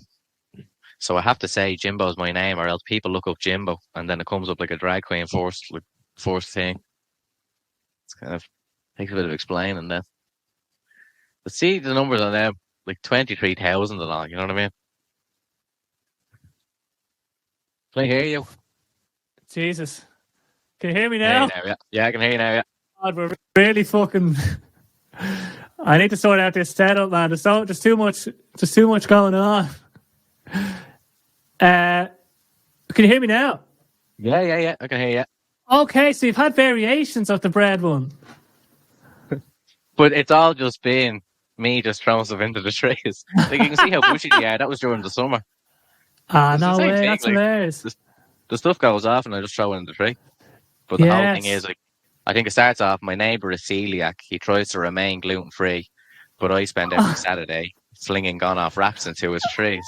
Like a frisbee. He does not like me. You know what I mean? That's brilliant. Jeez, you're looking butch in this one. I know, that's why that has the most views, I'd say, yeah. That tricep sticking out, man. Look at that, flinging that bread in with force. That's brilliant. Interesting. So then, the fling. How much bread have you used, man? Now I'm a bit worried. Yeah, no, I think it was one of them. It might have been the last one that I put up. People were actually saying, like, this is how you get rats. And I was like, well, my neighbour's a rat. You know what I mean? You'll always get that. It was still, yeah. Everything you do online, someone will say something. I don't know if you've seen Mr. Beast, right? He went to Africa and he dug 100 wells for 100 schools, and people complained that he was sort of trying to be the white savior of Africa. And so they think that the world would have been better if he didn't build the wells. And if you've seen some of the schools, the water was dirty water. Yeah. And so they would rather, just because of this narrative that they're creating, that they didn't have the wells. It's fucking insane. So people, anybody that says anything online, I just see it as noise. It's just white noise. Yeah, he built loads of wells. I think he cured the blind for some people as well. Man, he's done so much good. It's just like, so people, even if you do the best thing, people will think that you're the devil, basically. That's what I've learned. So, I mean, as long as the birds are eating this bread, who cares? Yeah. Yeah. I've seen them. I've seen them myself. Have you thought about... I've seen them, yeah. I promise, yeah. But have you thought about doing others? Like, obviously, you have the bread angle here.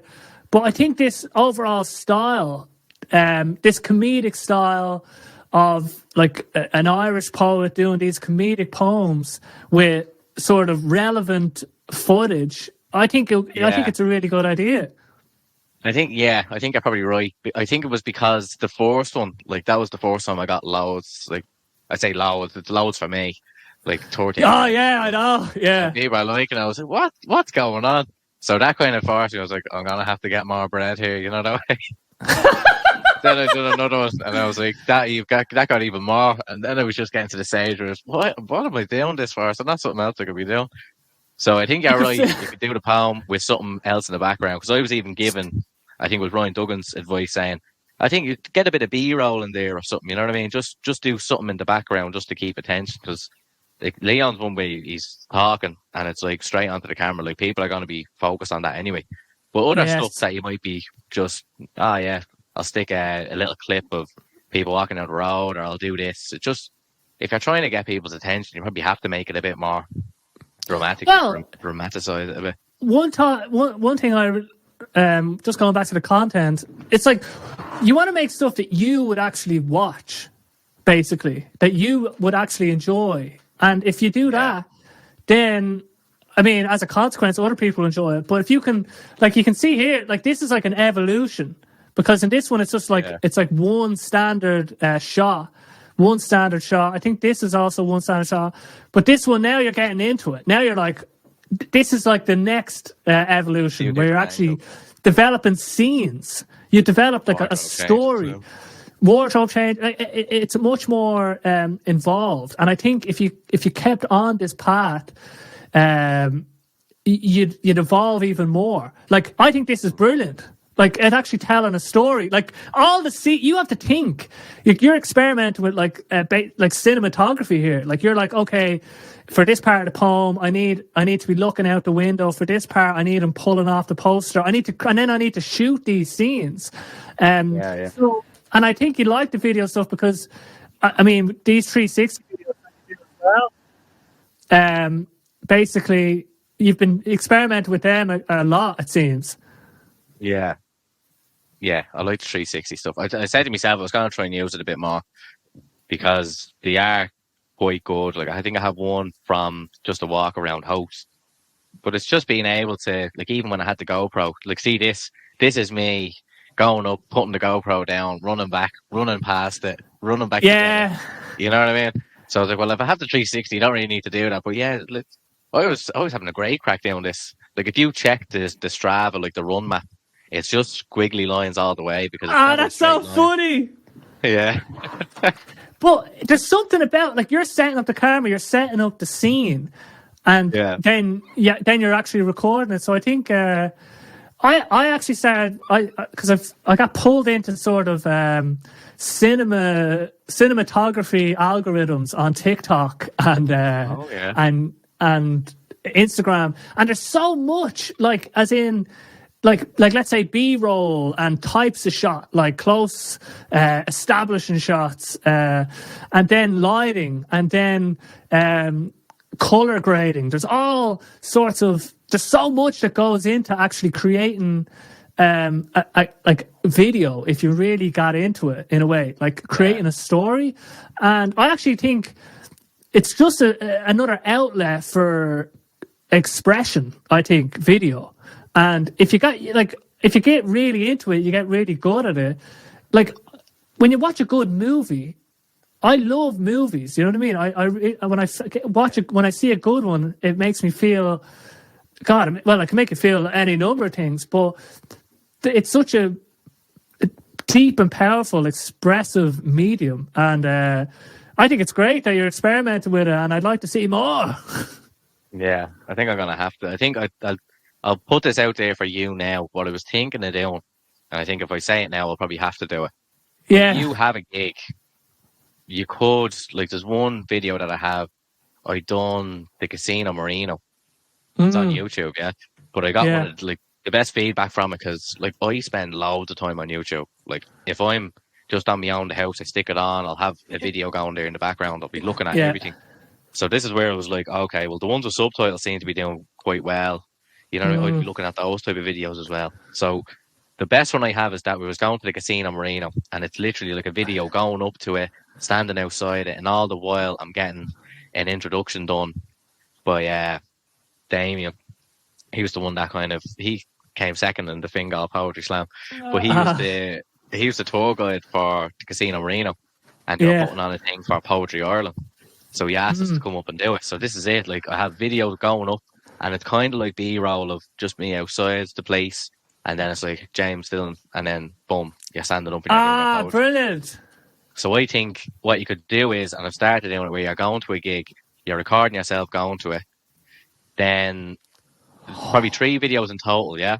So the first video will be, you're going there, it's kind of like, this is what we're doing, blah, blah, blah. You have certain snippets of the video, and then you'd have like the ending. And then the second video will be the full gig itself. And then the third video would be you reacting to the gig. Because as you said, you'd have to look at your own things to get better. Yes. So you could double up there, you know what I mean? If you're recording That's your reaction, brilliant. Yeah, so I'm thinking, Jesus, I should have done a bit better there. Or then you'd be evolving while you're putting out 3 videos for the one gig. And then you could make all that is brilliant. You see what I mean? I don't mind putting that out there now, because if other people do it, then they've copied at me, but it's fine. But that's like, everyone's going to, like, it doesn't matter. Someone will see if what you do. Be copied. Exactly. Yeah. If people are copying, then that's a sign that you're on the right path. And if people directly copy, when things change, let's say, you'll be able to, you'll adapt quicker to change and direction, because you actually, let's say, came down the full rabbit hole. They just kind of jumped on at a particular time. And I just think everyone copies everybody. Like, that's the whole world we live in. Like, we copy people that speak English or write in English. I think that's a good idea. Or what would you say? I think it's brilliant. Yeah. I think because for me, I think it's cool. It gives sort of it's very unique, because I think it's valuable to give people a sense of a gig, let's say, like at a high level. Like, so it's actually like a day in the life on a Dublin gig or whatever. So for people that are even on the scene or thinking about maybe delving into it, or just are curious because it's in their local vicinity, I think would pull people in. And then that aspect, and then it's a cool piece of, like, I'm going to say that word again, cinematography, because it's just fresh. I just can't stop thinking about that, because it's a great word to describe, because that's what it is. I think any video, if you really think about it, delving into that world and creating a story, like, here comes Jimbo, and creating, I think good content, and why movies are good, it's creating a story. So that's a full story, like going, the gig, and then afterwards. And then I think it's valuable for you as well, because you have to really think, like when I was trying to do Leon Dunn's poem, I had to actually, because I felt like it had such a strong reaction when I seen it. But then I had to think, okay, why? Why did it give me a strong reaction? Like, what is it about it? Like, because at the surface, you could just say, it's a good poem. You know what I mean? But why? Why? And then when you think about it, then you're learning more about your own taste, but also just art in general. And by studying yourself in that way and studying other people, because if you're doing a gig with multiple people, you might have a standout performance from somebody else. You'd be like, and there was this line from this poem from like Anne or whatever, and you say the line and you're like, now when you think about that, or whatever your way of doing it is, you know what I mean? Maybe you gravitate towards style. Maybe you're like, and they had these really cool shoes. You know what I mean? Whatever gives you energy, if you can be honest about whatever you're feeling, people love that, I think. And you've a great demeanor. I think you're just a real likable guy. You know what I mean? Like, you're just like, I can't stop saying, I know your name's Jimbo, but like, to me, it'll be Jimmy from now on. But you just have this, you have a really nice demeanor, very easygoing, and that comedic sort of veil that kind of you can see through it. Like I say, like, you're just wearing it, but it gives you like a nice, comfy feeling. I can't really explain it. So I think delve into that, man. I think it's great. Yeah. Definitely I'm get sitting stuck on in. one at the minute because we went up to, and this is why I wanted to say it to you today, because that'll give me the kick up the arse that I need to say, Yeah. all It's like, right, where's that actually, video, you know, Jimmy? exactly, yeah. So we went up to Belfast, myself and Emma O'Brien, Mm. and we done a gig up there. Jim Crickard asked us to go up, and like that whole experience, like when I'm talking about the poetry slams that I'm going to, everything else, I still like have a childlike wonder nearly. You know what I mean? Yeah. Like no way, like we're being asked to go up here, like we're getting the train up here now. I'm like a kid nearly. You know what I mean? Yeah. And that's kind of like it in the video. I can't stop laughing at it. So I was like, I'll put that video together, and I know from the last time, if you check the analytics or whatever, people look at your gig. Do you put chapters in your videos? Like on my YouTube, I used to, but like for the podcast now, I just think, for That'd be me, tough to do, I do. I used to do it, but it goes back to where should you put your time? And this podcast for Yeah. me, it's more, I enjoy listening back to it. Like I don't really care about thumbnails. I don't give a fuck No. about a lot of stuff with this podcast because I'm not. The point of the podcast is for me. It's real selfish actually, and because I enjoy talking, I enjoy listening back, and I enjoy speaking with people in this form because on a podcast, I get very energized and pulled into the conversation, and you're allowed spiel in a way, and it's like going to an amusement park, except the amusement is a conversation, and it's like taking 2 shots of a conversation, like hard conversation. You know what I mean? And so that for me is a part of the podcast, and getting clips out of it can be good as well. But I don't want to put I need to be doing the music, you know what I mean? Like I can't be putting too much time to this. But on your chapters and stuff, what are you talking about? On YouTube, putting chapters in? Yeah, it's like if you have, like I'd put a gig out there. Like a good example of it is I done one for Shiv Hickey in the Teachers Lounge, and that it felt went real well. But in that, I kind of had the whole thing, and then you put the chapters in it when the poem stops and ends, you know, that kind of way. So people can read to flick through. And then even from that video, I got like 40 or 60-second clips. I made shorts out of that. So if you have just one video, there's so much stuff that you can extract from it to try. I think that's brilliant. With a gig, it's very clear the stop and end points in a way. With a podcast, the bit that's annoying about a podcast is like the topic. You're talking about a topic, back and forth and then you go back, and then so what do you call the chapter in a way? Yeah. So I'm hoping AI is just going to sort that out. But for gigs, and for doing when I start doing my own podcasts in a way where they're going to be more organized instead of just talking shit. I want to have like topics, so then I can actually say when a topic started and ended, so it'll be easier. But for these types of podcasts, I used to do it and it took too much time. But I do think it's good for the listener because, I mean, I like when people put chapters on things because then I can get stuck into the stuff that interests me in a way, and I don't have to listen to the fucking intro or whatever. You know what I mean? Yeah. That's the thing. I was thinking, like, if you have, like, because people kind of lose interest, like, if you're asking someone to commit themselves to watch a full 20-minute set of you, you know, that's kind of putting people out a bit. So out, man. You can put the chapters in, but that's why I'm saying you'd have a separate video of just kind of the day in the life type scenario, where you just have clips of the poems within the actual set, mashed in between the start, how you got there, the end, how you felt it went, and then that's a video. You know that way? I think it's perfect. I think it's the perfect piece of content because it also, besides the other benefits, it also helps to build the ecosystem and make it look like it's something where something is happening in a way. And that's why I think, let's say, doing analysis on, like, let's say Leon Dunn's poem, because it deserved somebody because it's a worthy piece of art to be discussed and analysed, and like it's great, like now that someone's done and, like, let's say even a shit analysis or whatever, it gives it more weight in a way. It's like, oh shit, like something's happened. You mentioned your poem that was stopping by woods on a snowy evening. I know. You were looking for the thing. I had the notes, man. Because I listened to him on. You can listen to them on Spotify. You can listen to like him read his own poems, like an album, and and you can do that with there's loads of poetry on Spotify. Actually, I think that's what I think. You should think about putting poems on Spotify. Like Leon should put that poem on Spotify. I think why not? Why it's not just for music.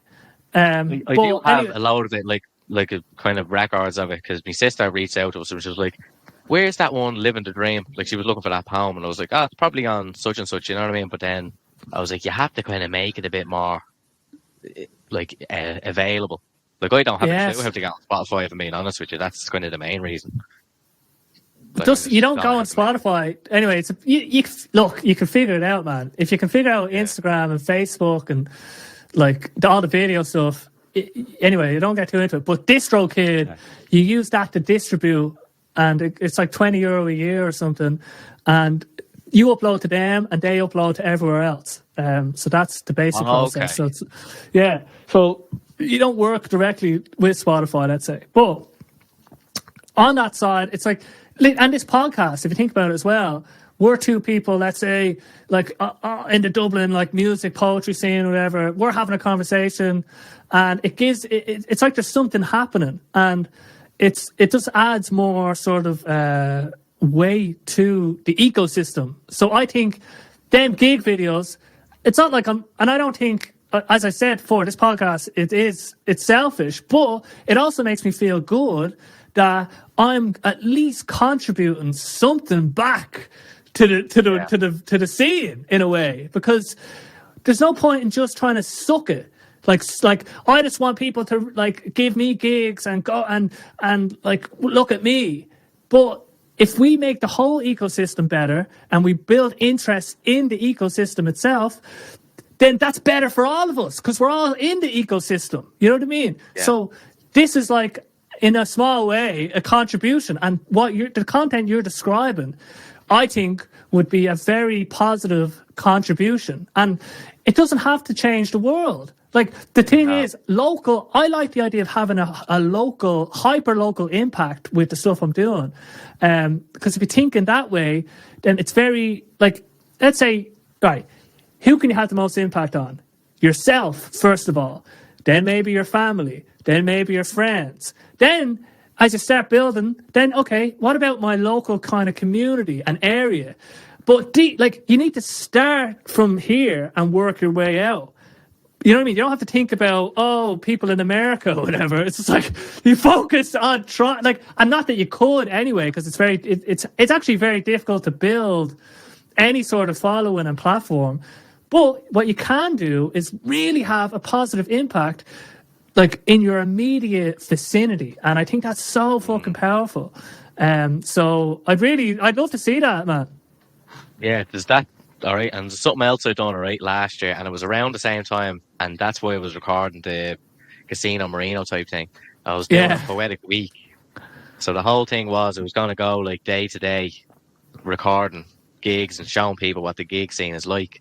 So this is what I want to do at some stage. Just take a week. Try and take a couple of days off work and actually go like circle sessions on the Monday. What's on the Tuesdays now? Oh, there's Minty's, I think. Minty's open mic, and there's another one in Chennai now. Yeah, I see that. Chennai have a new one. And then we have Juno on the Wednesday. You'd have Smithfield on the Thursday. And then hopefully it's like a Dublin's Finest on the Sunday or something, you know what I mean? And then just trying to show people this is what the story is. Hopefully having interviews with people that run the nights, you know what I mean? It makes sense. That'd be cool. Yeah, that's another thing, yeah. But that'd be so brilliant. Ideas. Yeah, man, no one, you have to take the reins on these ideas, you know what I mean? I know, because then I think that would have a very good positive impact. And then also, I think when we realise that we can make, if you think the scene is at a certain level or whatever it is, or there's enough interest, or it's as vibrant as whatever it is now, you're the one that's responsible. If you take responsibility for trying to make it more vibrant, you can then that's something that you can actually take steps towards doing. And I think that'd be really cool. And I'd love to see. I think Adam Kelly he started doing a bit of a podcast with the Smithfield stuff, but podcast it is hard because you have to set. There's a lot of setup, and I only started doing it because when I was trying to record my music, I learned loads about recording and everything. And I was like, I could just double, actually. I could just have a podcast as well, because I have all these new microphones and stuff. Yeah. But it means that I'd love to see, like, the circle sessions. Like, they should have a podcast. You know what I mean? All these pictures. I know that. They do, yeah, but they... Oh, God. The way they do it, I love the circle sessions, right? And the whole institution. But they do these, they record all the shows and then they put together a show like from the best bits from the circle sessions, which is good. But for my taste, I would love to see even a monthly interview with somebody from the scene, like Barry Covens or Ed. You know what I mean? Like someone, Eddie, like, you know what I mean? Like the old school fuckers, man. Like get them fucking talking. I'd love to, like, I can't do it all, you know what I mean? But I'd love for more people to be doing the podcast thing. Because there's so many legends out there. So many fucking legends. And it's a shame that so much of this stuff happens, but it doesn't get kind of recorded and put out there. I know. But it also has, if when you're there at the time, it's kind of special, but it's only special for the people that are around. But you'd love to see more people being able to. I'd love to see everything go more popular. I've seen like a trajectory. It's going up in the amount of people that come to shows, and like they've never been to a poetry show before. That's what they say. But that was brilliant, wasn't it? Like I'd never actually been to a poetry gig before. I was like, like when my friends came to this gig in Sinead, my first gig actually, and Vagabond Queen was doing her poems, and like everyone's like, Jesus, they were really impressed, and I was like, that's happening fucking every week, like every week, and like I didn't understand that either. When the big lesson for me was by going to the open mics and stuff. It opened my eyes to more art and the fact that there's other strange characters like myself out there creating stuff and performing it. Like we're all in this weird fucking boat, man. And there's so much good energy out there and there's so much good art out there and experiences to have. And I think, if more people did more podcasts and did content like the way you're describing, that type of content will be fucking brilliant. And I think what the circle sessions are doing is good. You know what I mean? Like but for me, I'd love to see a podcast. I'd love to see Adam Kelly doing a podcast. He's good. He is good. Like I love watching all the stories from Smithfield just to see who was there, because when I'm not there, I'll still look at all the acts and be like, oh no way, they were there, like, and I'm like, oh shit, who the fuck is that? And it's really, at least have that there. Circle sessions are getting a little bit better at posting videos, but I think they should just record everyone on a story at least. That for me would be a good step in the right direction. And then just having these conversations, but having them that gigs, like someone taking the effort to making the gigs footages, like you're describing, I think that would be really cool, and people would really appreciate it, I think. And that's the thing, like I have everything recorded on the GoPro, everything gets saved on the cloud, so it's not as if that was the only gig I went up in Belfast. Like I done a Moonstock festival when I was dressed up as your man Jimbo Jones. Like there's been so many things where you just record it and then you don't even feel bad like putting your video in the corner. You know what I mean? Putting your little camera in the corner and then taking it on the way out. You know what I mean? Like you have to get you get comfortable with that. Sorry, what was I saying? Yeah, you do, yeah. No, in your Whelan's one, did you ever do anything with that video? Oh man, I fucked up the video. Man, my head was gone at that. That was like doing all the drugs at once. But the video footage, it wasn't great because the fucking lighting just kind of destroyed it. So, and I don't want to be too hard on myself because, I mean, it went really well. But during the singing, I couldn't hear myself sing. And I don't feel... I don't think I gave a good... I don't want to be too hard. I think it was a great gig, but I wasn't super happy with it, as in my performance in a way, just because I couldn't hear myself, and there was moments when I was singing and playing the guitar, I couldn't even hear the guitar because it was the first time trying these backing tracks, and I found it very off-putting because like I'm playing the wrong chord, but I'm hearing the right stuff, and my brain was fucked during it, and so there was that side of it. It's like I could anyway. I don't want to get too into it, but basically, Okay, no, you don't have to know. I did have the footage there, but I was like, you know what? The night happened, and the night was what it was, and whoever was there, and then the footage. You know what I mean? Fuck it. Like you don't need all the footage all the time. You know what I mean? Yeah. But I could have done something like you're describing there, where, and I will try and do something like this. Actually, I'm going to rob this on you, basically. Yeah, do. Because that'll force me to have to do it. You know what I mean? I'll be waiting. Yeah. Got me idea, but Because I need that bit of competitiveness nearly. oh fuck, is it back? Fuck me. Yeah. It's more like it's a good idea, and we should want good ideas to propagate and continue on. And so, I think I'm doing a gig with Fancy Water sometime at the end of March. With Adam Kelly. Yeah, I'm actually doing one. This is with Joe Cantered Soul. Cantered Soul. JJ. JJ T. What's the second name?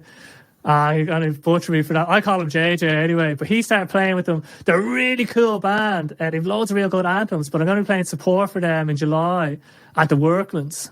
And I'm really looking. Okay. Oh! It just be popping on. All right, hold on. Anyway, so that's good content idea. When you're talking about the backing tracks and stuff, have you ever thought of like trying to get like someone on drums behind you, or someone on bass or anything like that? I've been thinking about this a lot. So I had a few businesses basically with people, working with people, and I know what it's like when everybody has like the same say, let's say. As in we're all equal shareholdings in this business, and it means that you can't really execute on your vision as fully as you want to execute on it. And so it's not that I'm like an egomaniac. I actually love people with good ideas, but I need to feel that I'm driving the ship. And like, because there'll be some times where you'll think, oh, it should be this way, and I'll think it should be that way. And I'm actually so easy going with it. But it comes down to, like, I need it to be my music, first of all, like, as in the lyrics and the basic songs. I want it, like, otherwise, what's the point? But I'd love to have a band that the part of me, like, it's a bit of a dickhead thing, I think, because, like, I'd love a band, but to still be Basil Breen. But I just they're the band, and I like, but I don't know if someone would want to be in that band. That's the thing, like Dermot Kennedy. That's still Dermot Kennedy, but if you go to one of his shows, he has a drummer, he has all this going around him. I know. So I know, and I do have that in the back of my head. Yeah. I'd love to do it. I would, but that's the part of me that's like, I don't know, because I need to be driving the ship with all the music. Yeah, no, that makes sense. I'd say that could be easily done. I'd say, like, even when I was at your gig, the reason is, like, I was looking over to my left and there was like 3 lads, and they were giving the socks on the table. You know what I mean? Yeah. Some of the songs, it'd be brilliant. And I know this guy, Porig Elmara. He does a similar thing where it's his songs, but he has a band. And I don't mind the band coming up with musical ideas for the songs and recording them. You know what I mean? I'm not like, no, I just can't, like, for my producer comes up with all the stuff without very little input from me at the moment. Yeah. But so the songs and the lyrics, like, I just need to have full authority over that domain if I was doing it. And also just veto power. But like, Yeah. I just feel bad about having people in my band, but it's still just Basil Breen. Because I know how much they're actually putting in so much into the performance because they're adding so much, and it just makes it. Anyway, if there's anybody out there, like I was thinking, because Adam Kelly, I love Adam Kelly. I think we get along well. In my ideally, like he'd be on drums. Maybe that'd be my first choice. And then I'd love someone on. Like obviously, maybe we need bass. What do you need? I need a drummer. Maybe someone on keys at least, and then me on the acoustic. So at least 2 other people would be brilliant. But I don't know. I haven't put anyone out because then again, I don't want to put people. Yeah, in my head. Yeah, I don't know. It's a good idea to put out into the universe just to see if people pick up on it or see what you think about it at the end, because there's nothing to stop you. Just this is the Basil Breen, you know what I mean, band, or this is Basil Breen, but give it up for so and so on the keys, give it up for so and so on the drums. Of course, man. I'd be sucking their dick on stage, man. Like they would get such energy off me. You know what I mean? You see what I mean? It's not as if they're gonna be, I hate playing with him. You know what I mean? He's bollocks, but it wouldn't be like that. It'd be some crack, but yeah. And it would just make the show better. I think. Have you ever tried it? Like that's something that you can't really try, is it? You have to kind of do a bit of practicing before. He was gonna be on the Cajon for one of my gigs, I went up to his gaff and we did it, and it was going really well. But when we did it live, I just felt like it was real rushed, and like it kind of everything felt real fast, and I don't know. It was just a combination of both of us together at that time.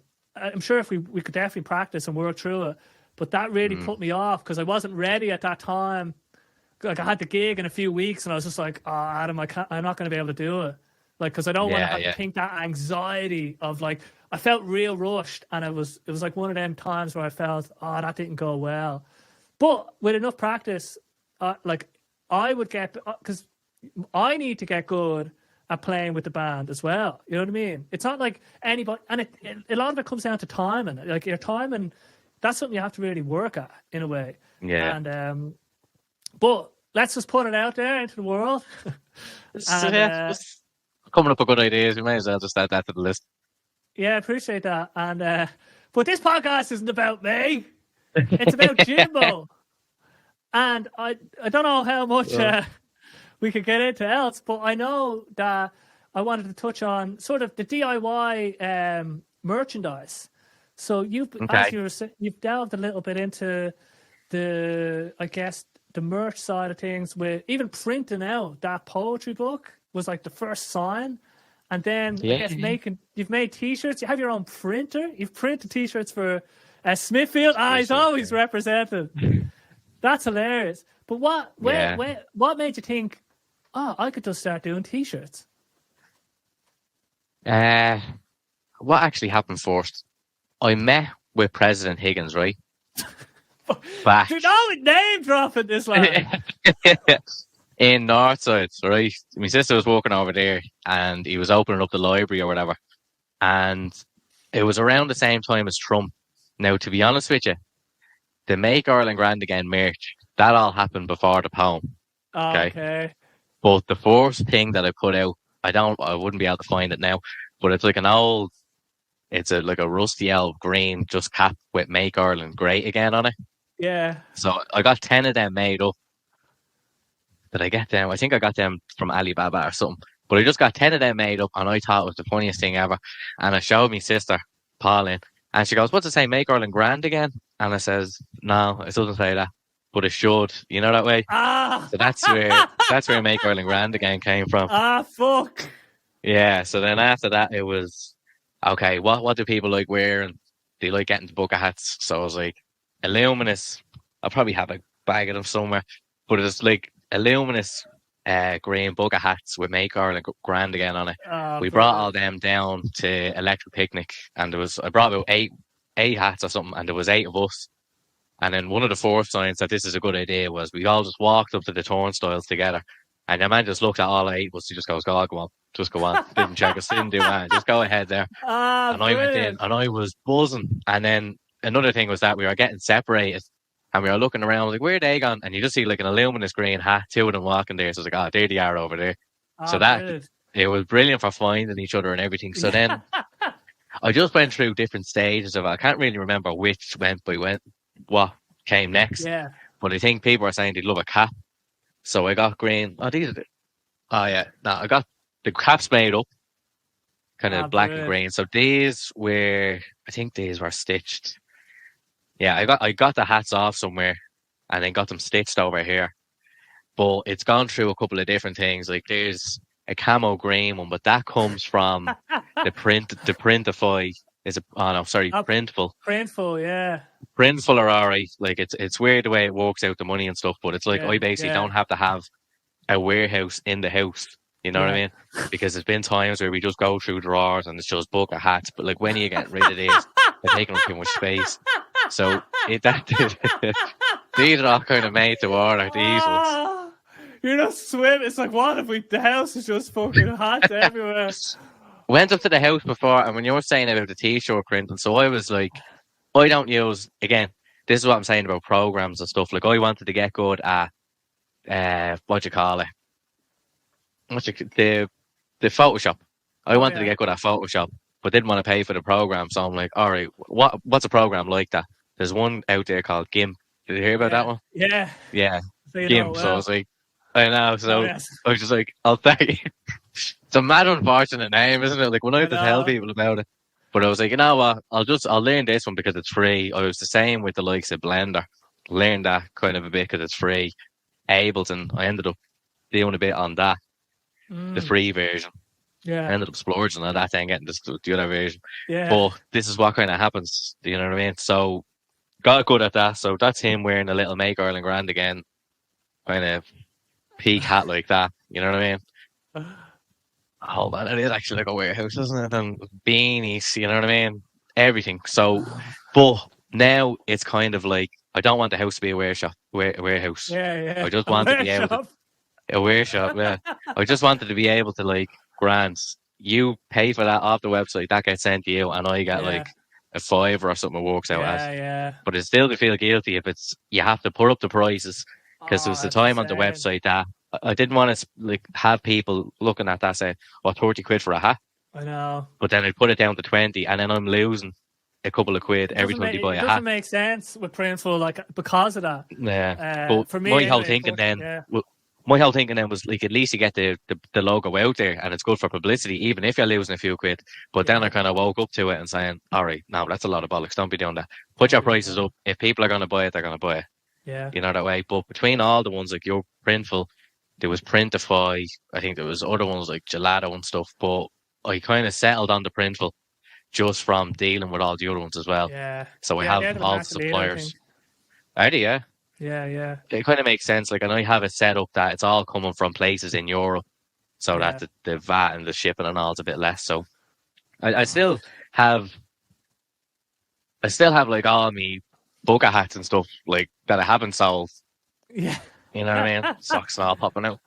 But I have all the bucket hats and all that I don't like. If someone buys one of them off the website, I just get a message, and then it's either I'll send it out to you in a box with a nice little message on it, or I'll say I'll meet you in town one day and pop one into you. Hilarious. But that's the kind of that merch thing. But then the printing, the t-shirt printing, you're doing a bit of that yourself. Yeah, so I have the big t-shirt printer in the house, and this is why when you're saying I've done the Smithfield creative t-shirts, like people seeing them and they're like, "Oh, geez, do you think you'd be able to do shirts for us?" Like the band Coastline Grass Club, you know them, yeah? Yeah. Yeah, so I think after a few drinks I'd make, I could be able to do this, do that, and all. Instead of poetry, you're like, hold on a minute, I'm going to make t-shirts for everyone in there. But that's what it was. Like I made that t-shirt with your name on it for your gig. And I really appreciate that. I know, actually, it's great because I don't have many white t-shirts, actually, so it's great for wearing under certain things. But I think I still have mine in there. But it was like, I'll make this. But then, like Adam, we done a little deal where he'd actually get the t-shirts and give them to me, and then we could work out a price from that.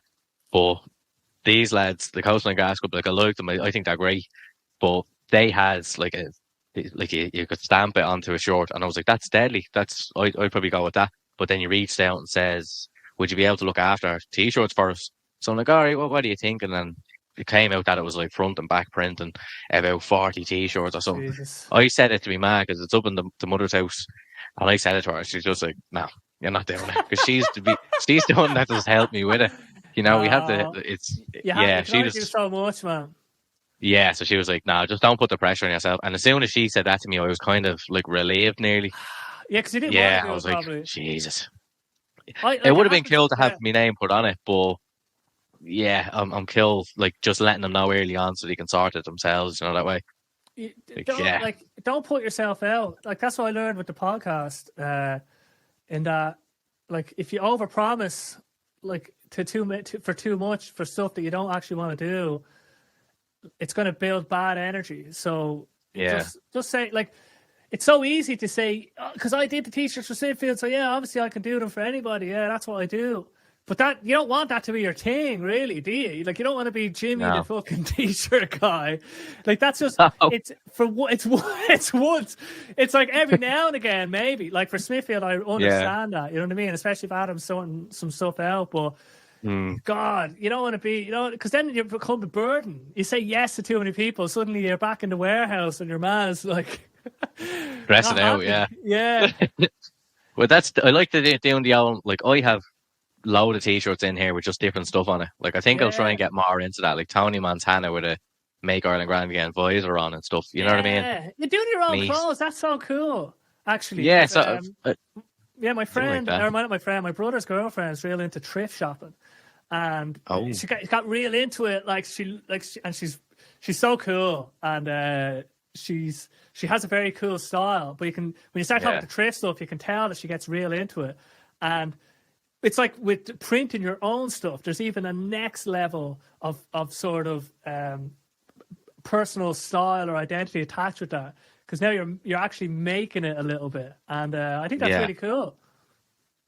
yeah. No, I like doing it because you just do a little design on it, being able to print it out, and then you have it for a gig. Then, like I had a Yes. great one when I actually done the Fingal Poetry Slam of me, like hands under a windmill, like taking it from Skerries. You know what I mean?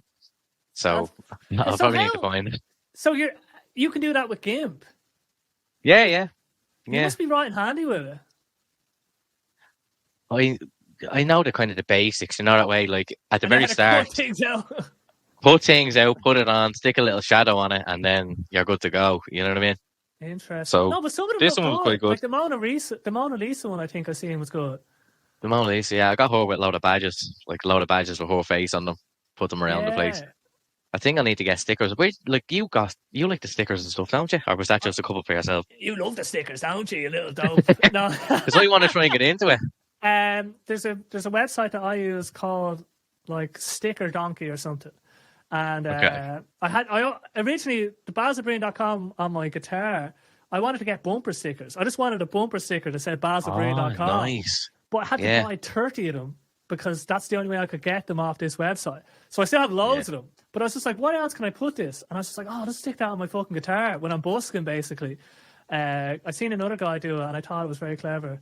But yeah, so Sticker Mule is the one. And okay.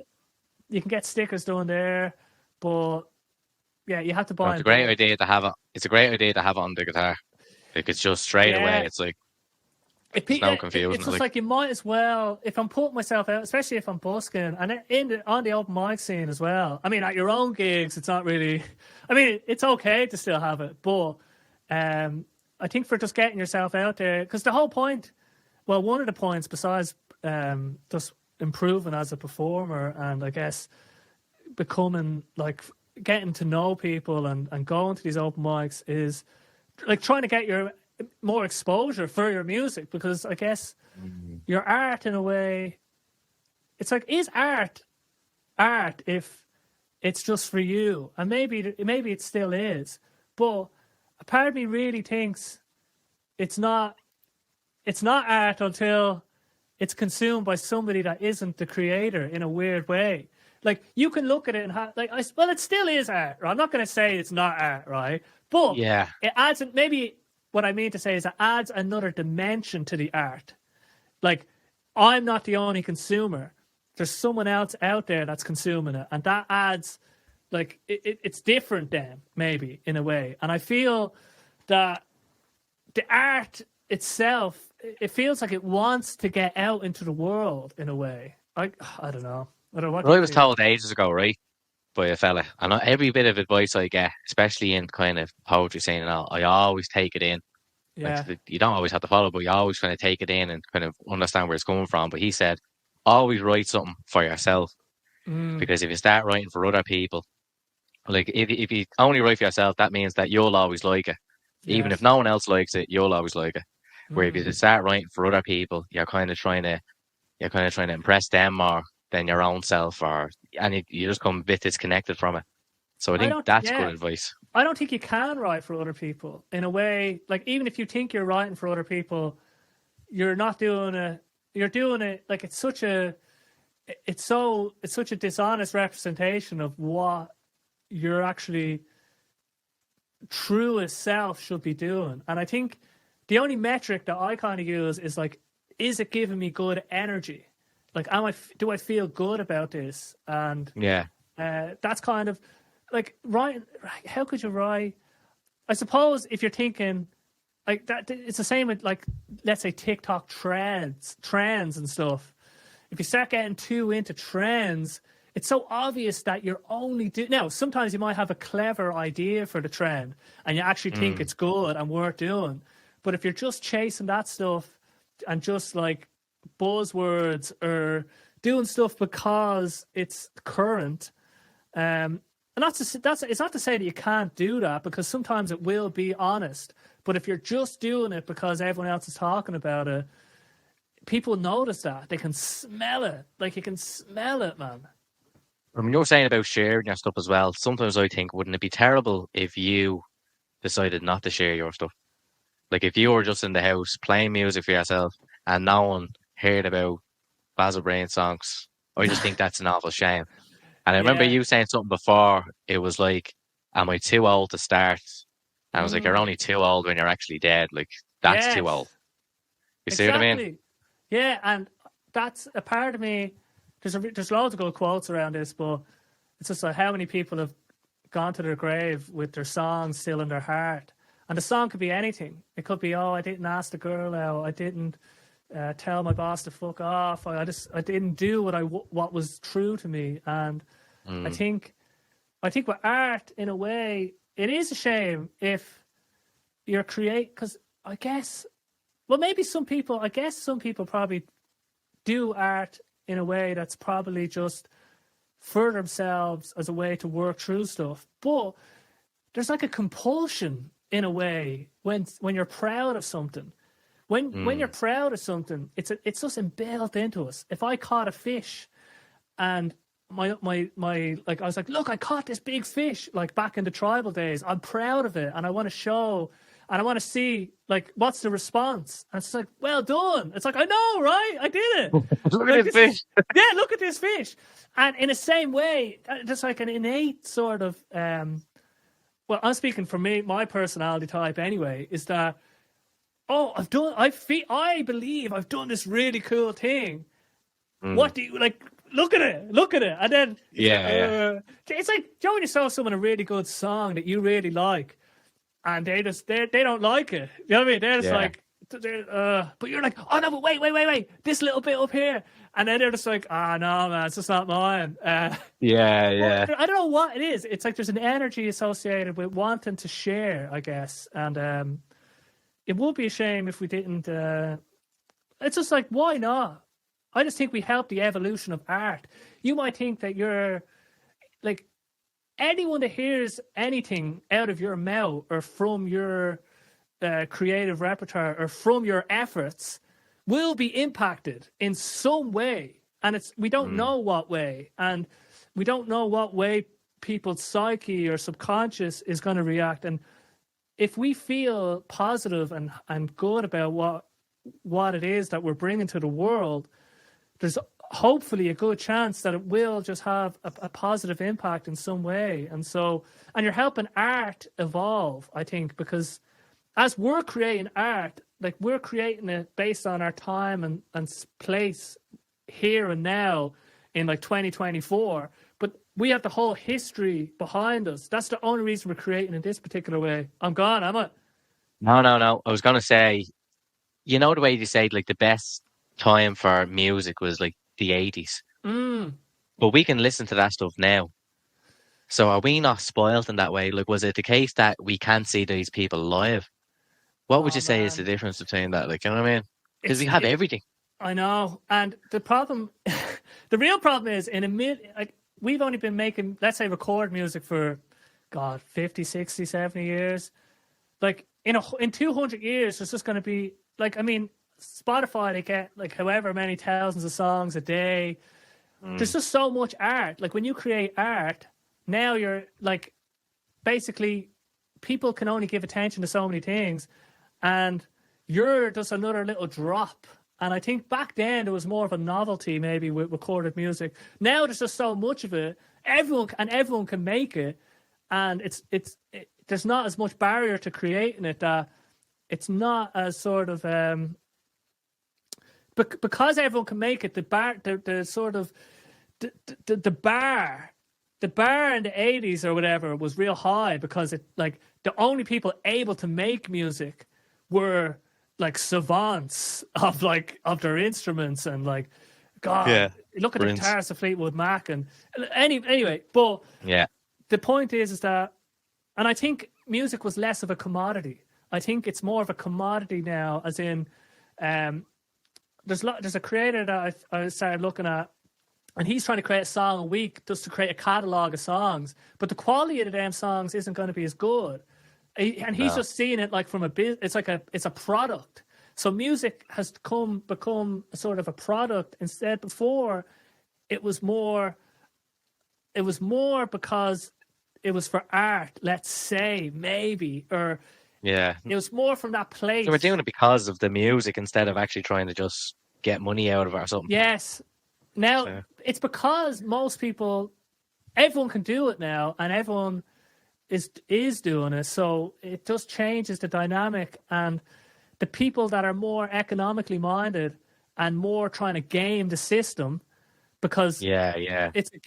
there are loopholes. So, and a loophole is just basically a way, like a business. If you're making your hats and selling your hats, you figured out a loophole, and the loophole is people want to buy these hats. And so if people figure out a way, people will listen to this song if it says these words, that's why they're doing it. And then it becomes like it's a product instead of a sort of artistic representations. But I'm sure there's loads of reasons like why. But there is something special about certain. But there's unbelievable music being created today. Like there's songs that I've heard in like that had only come out that are just as good as anything I think that has come before. It's just that you have to kind of go digging a bit more, let's say. But they are out there. There's people making. I don't know if you know. Well, not that recent, but Fleet Foxes are a band. We didn't know Fleet Foxes yet. Oh my God. They, for me, good, are the kings. Or, well, Yeah. For me, their music is so special. Like, it has this holiness to it. It's like epic quest music, but it's hard for me to even pinpoint it. But for me, that really speaks to me. That it's real poetic and epic. Poetic and epic is how I describe it, maybe. But they're out there. They can find good music. So, Yeah. I don't know. What do you Fleet think? Foxes, I like. I've gone through different stages. Like, you know, when you're growing up, you kind of you listen to some people, and then you just go off them. Like Bon Iver or Bon Iver, whatever you want to call it. Yeah. Forever ago, I think. Lethal. Yeah. And then, like, I was going from that, and then I would have listened to The Weeknd going into college. Yeah. So that was his very first stuff. And now you look how big he's gotten since then. Yeah. Like, music changes, and I think you're nearly forced to change along with it, because the bands are kind of changing as well. You have to be willing to let music into your heart, and sometimes it's hard. Like Christmas has really taught me that, because a part of me was like, oh, Christmas so cheesy, all the music and all. But when I started just letting it in, I was like, oh, let's just enjoy it. And so I always try to let songs in, and even I will try really hard. Let's say with Ed Sheeran, I think he's brilliant. I think he's done really good stuff. But some of his latest stuff, let's say, it's not my cup of tea. But I really try. I'm just like, okay, really let it in. Don't just dismiss it because it's different than what he's done before, or it feels like he's just putting in these whatever my preconceived notions are. I try to leave them at the door and listen. But it's very hard sometimes. Like Olivia Rodriguez, she's fucking brilliant. That song Vampire, I think is absolutely amazing. But where did she come from? It was like she put out like 4 or 5 songs that are just bangers, wasn't it? I know. I looked into it. So where the fuck? She came from like Disney or something, was it? Disney or High School Musical or something like that. But she's brilliant. I love it. I'm in my car. And I made some real big mistakes because it's that little bit in that. Now some of it, but there's parts of it I don't like where she's like fame fucker. Like for me, singing that feels cringy. But the rest of it is brilliant, and I don't give a fuck, man. So anyway, I want to try fucking because you've been letting me speak a lot here, and I really appreciate that. But I'm enjoying it. Yeah, let's get into for our last piece. I guess Dublin's Finest, because you are now hosting Dublin's Finest. Can you please maybe give a little high-level overview of what Dublin's Finest is, and then we can take it from there, I guess. Give the kind of the opening spiel. So Dublin's Finest was created by Emma O'Brien as a means of an area like hosted by the artist, performed by the artist. This is an area that any money that you get at the door, it goes to paying them. Sinead give us a room for free. They're lovely enough to do that. Wow. So all the proceeds go to paying them. And it's a way of kind of showcasing. So anyone that's gone to kind of the open mics, you kind of get your 5 minutes. But it's being able to take that person, put them on the stage for like 20, 25 minutes and just letting them show exactly what they can do. Yeah. And we've had yourself on. Yeah, I really enjoyed. That's the fourth time I hosted it. I was hell-bent on getting you and yourself, Phil Kenny, Adam Kelly, Leanne Bickerdike, I think it was. Oh, she was so good. Yeah. She is brilliant. It's great, but it's a great night that, like, the last one, Basil, you want to check out how packed out the room was. Oh, yeah? It was unbelievable. Yeah, like, people standing at the back had to get more chairs out. Emmett was at it. Emmett made the whole thing. He gave it to me after he went over to Canada. He came back, but he didn't take it off me, which I'm thankful for. Oh, wow. And myself and Julie O'Brien, Pizza Egg, the creative director. Egg. Yeah. We're kind of running it together. So she does all the posters. Oh, makes us all look good. So she does all that. This is all taken off the for like the fonts and all this cool fonts. That's all her. Yeah, that's all her. Yeah. So that's all like. Brilliant.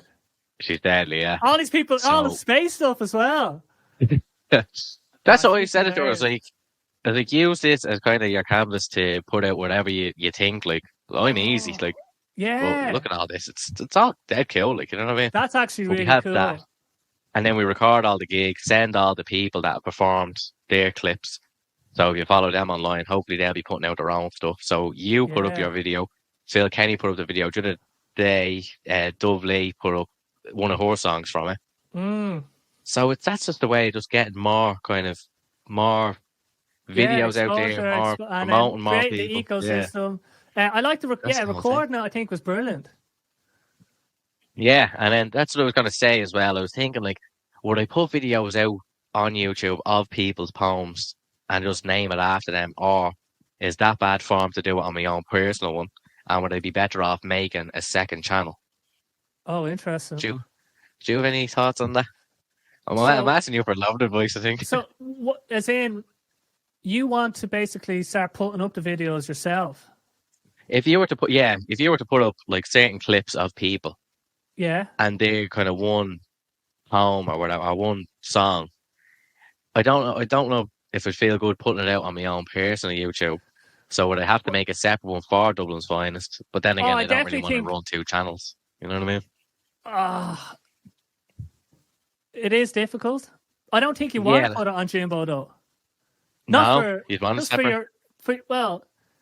I mean, it's not what like Jimbo. The YouTube for Jimbo should be like your related Yeah. content maybe.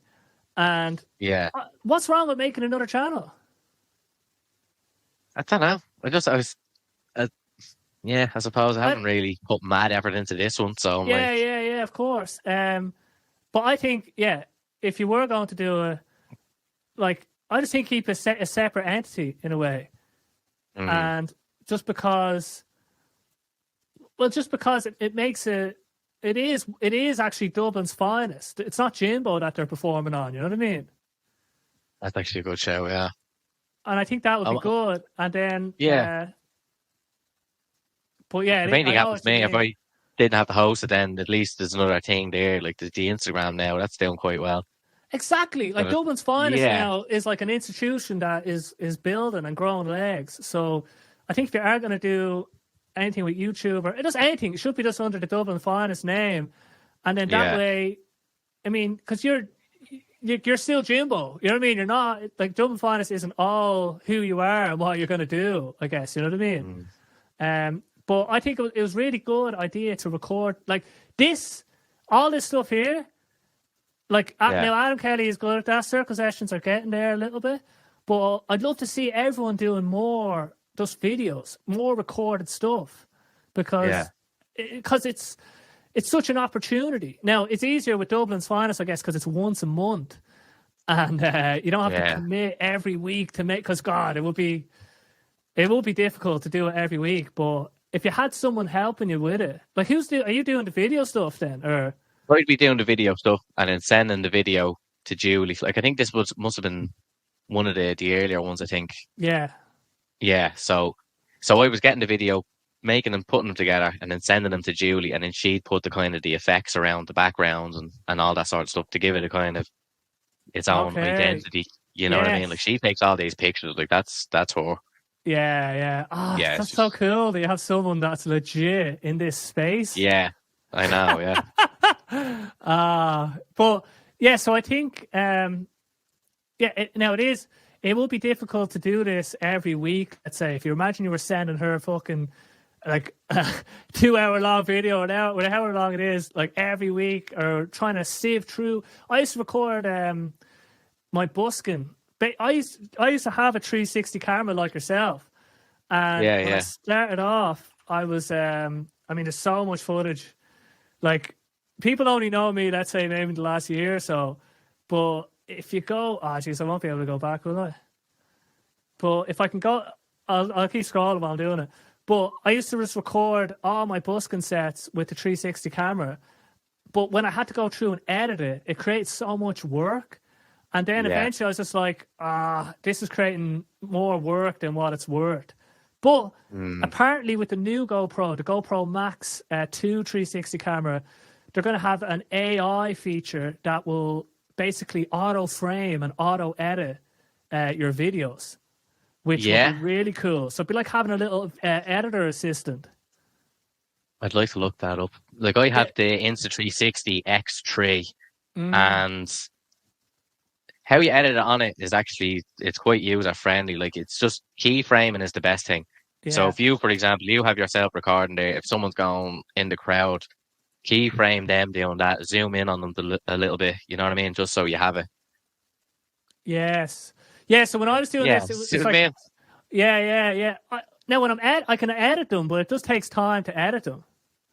Yeah, and the file sizes are probably The well, if file, you're just oh doing it on it, man, it's not too bad. it was insane, But but it was like, really cool. Like I had all these kids, like I was busking in Scaries, and the kids I was trying to helping. get people up to sing, and it's funny. Yeah, It's a really interesting phenomenon. Once you get one person to get up and sing, then someone will go, "Oh, I want to do it," and they start off all afraid to do it, and then suddenly yeah, they really want to do it. Can I do this song? Can I do that one? And yeah, I love bringing that to people because with karaoke, let's say everyone can read, hopefully, and sing like they don't have to come up with their own song. They don't need to remember the song. They don't need to play the song. So karaoke is a real cool way for people to partake in musical performance without, like, with the least amount of effort, let's say. But so I was, if they get the AI recorded stuff, but I used to record on, I had loads of real cool stuff actually. But anyway, oh shit, where am I? But yeah, sorry, hijacking your thread once again. So Dublin's finest. What's so that happens once a month on what is it, the last Sunday or The last Sunday of every month. So I don't know when this is going to go out, but we're going to have one the last Sunday, 25th of February. And that's when you were talking about Blazer. We're having them on. no way? Yeah. So That's brilliant.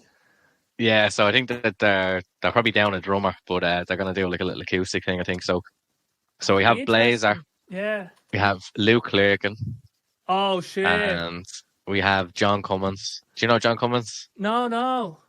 Lead singer of Shakalak. Oh shit, Shakalak, no way. I've never seen him. Yeah, he's the lead singer of that. I know But he does like poetry himself. He's legit as fuck. Yeah, so hopefully he shows up. Yeah, I'm a bit nervous about it. But because this is like it, like I got his number the last time I was out, and I was like, oh, here we go now. Yeah. But and then who finished it the last time? Nicole. I had to get a second now. But she finished it last time because Emma came up. He's like, I think, sorry, putting you out there, but I want to kind of finish off the show how I used to finish it off, where we'd get someone from the crowd to do a few, and then she popped up, Nicole, and she was deadly. So myself and Julie got together. I was like, come on, we ask her to do the February one. But it's cool. It's taken off. Like, there's been people that reached out to me saying, oh, any chance that they want to send me videos of performances and stuff. So we already have people for kind of March and going down the line. I'd like to get it all filled out. Yeah, yeah. There's been other things like. Do you think it'll always be just once a month? I think it would. I wouldn't be surprised if like a mad surprise one came up, because I think it's just downstairs Shin. Yeah. Chris puts it on for us. He's a great fella to work with. So when, I don't know, there might be a time where he says, all right, there's nothing on this Sunday. Do you want to try and see, can you put together something? And I'll be going around, like, you know, assembling the Avengers. Yeah, it's kind of dependent on the venues. Yeah, so availability. So we're always the last Sunday, but if another one came up, like even Ned Dunn reached out and was like, do you want to do a link up between Juno and Dublin's finest and have like a bit of a showcase? Oh, that's a great idea. Put the things out there, you know, and then we are Griot, the lads doing the Talkatives poetry slam. They were saying, well, if you just want to do a bit of promo, we'll do a bit of promo and vice versa. So I can't really see any negatives coming from kind of promoting everything, you know, that way. There's no negatives from promoting everything. Everything gets better the more you can kind of cross-pollinate. And just on that, because I know Luke has a gig coming up on the 1st of March. Jesus. I'm not going to get to that. But that's why I said it to him, because we went into town and they were doing like a busking for charity, like a mental health thing, and he was on the Bewley's Cafe. I seen him on the fucking balcony. Yeah, so she loves him. So we both went in and giving it a whole we love Luke. We're singing along to all the songs and stuff. But I seen him at it, and I was like, well, I think if you were to do the gig at the end of February, you'd be able to promote the one in the Workman Cellar and stuff. So it just makes sense, you know. Yeah, and it gives him a bit more. I think it's good to get a bit of stage time in, because I say this will be a big one. I mean, I was at his last one in the Worklands, which was last year, which was pretty good. Yeah, it was good. Yeah, he's so every time, like he's always at gigs. Like even basically any time I look into the crowd, he's there. And even he's really supportive. He's one of the most supportive. He is probably the most supportive in terms of, well, from my perspective, because he's always there. I remember I was doing the interesting sessions in like the Patriots bar, like way outside of like towards fucking the Guinness storehouse, and I didn't expect anybody to come in, and he walks in with David Healy, and I was like, why? How is this possible? Like he always ends up just showing up, and I can't imagine like how many other like gigs he just shows up to, and I really just appreciate that. And so I hope anyone that's listened to this will make it out because he's doing an album as well, and it's for the album fundraiser. Yeah, album fundraiser, yeah. Yeah, So that's what I thought. It'd be good to give him a little bit of a platform so we can promote it a bit extra, you know? Yeah, any sort of exposure is great. Well, that's good actually. And then Ned Dunn. So what is the crack with Juno actually? I done Juno, not the last one, it was on the time before that, but yeah, it happens every second Wednesday in Juno on Dorset Street. So there you are. Jimmy Jim. It looks pretty legit, doesn't it? Besides Dillon Hardcore, Dillon's very good. Dillon's he is legit. Yeah, he has a gig on the 3rd of March as well. I want to go to everyone's, you know, that way. I know. But yeah, he was good. But it's a lovely setting in Juno because he has a few people getting up doing the open mic, a feature, bit of a break, another couple acts, feature, break, and then he brings all the chairs around in a circle, and then it kind of goes around in a loop like who wants to do something. You know what I mean? So there's people grabbing guitars, people doing poems. So it's good, yeah. Apparently, yeah, that's how circle sessions started, I think. Was it? I think, yes. That would make sense. The circle sessions, I think it was a circle. Are you going to try and go to the one, the 10-year anniversary one? The Legends of Circle Sessions. Man, my car. You going to try to go? I basically haven't had my car for the last nearly 3 weeks. And then when I rang your man, he basically he said he took my number down wrong. And so I don't know if I'm even going to get it back in time. Really? And I'm out in the middle of. Oh man, I have a few tales to tell, but I can't talk about it on air. But okay, that's fine. Maybe after, but I don't think I will be able to. We'll see. I'd love to because like the legends. I know, yeah. Hopefully to get some old school fuckers as well. But no, yeah, I heard you saying that. Yeah, I was wondering who that'd be. Yeah, I wonder who. Not that I'm against like whoever's playing, but I don't sort of like I don't know anyone from 9 years ago. You know what I mean? So it'd be cool. I remember when Emma was featured, right?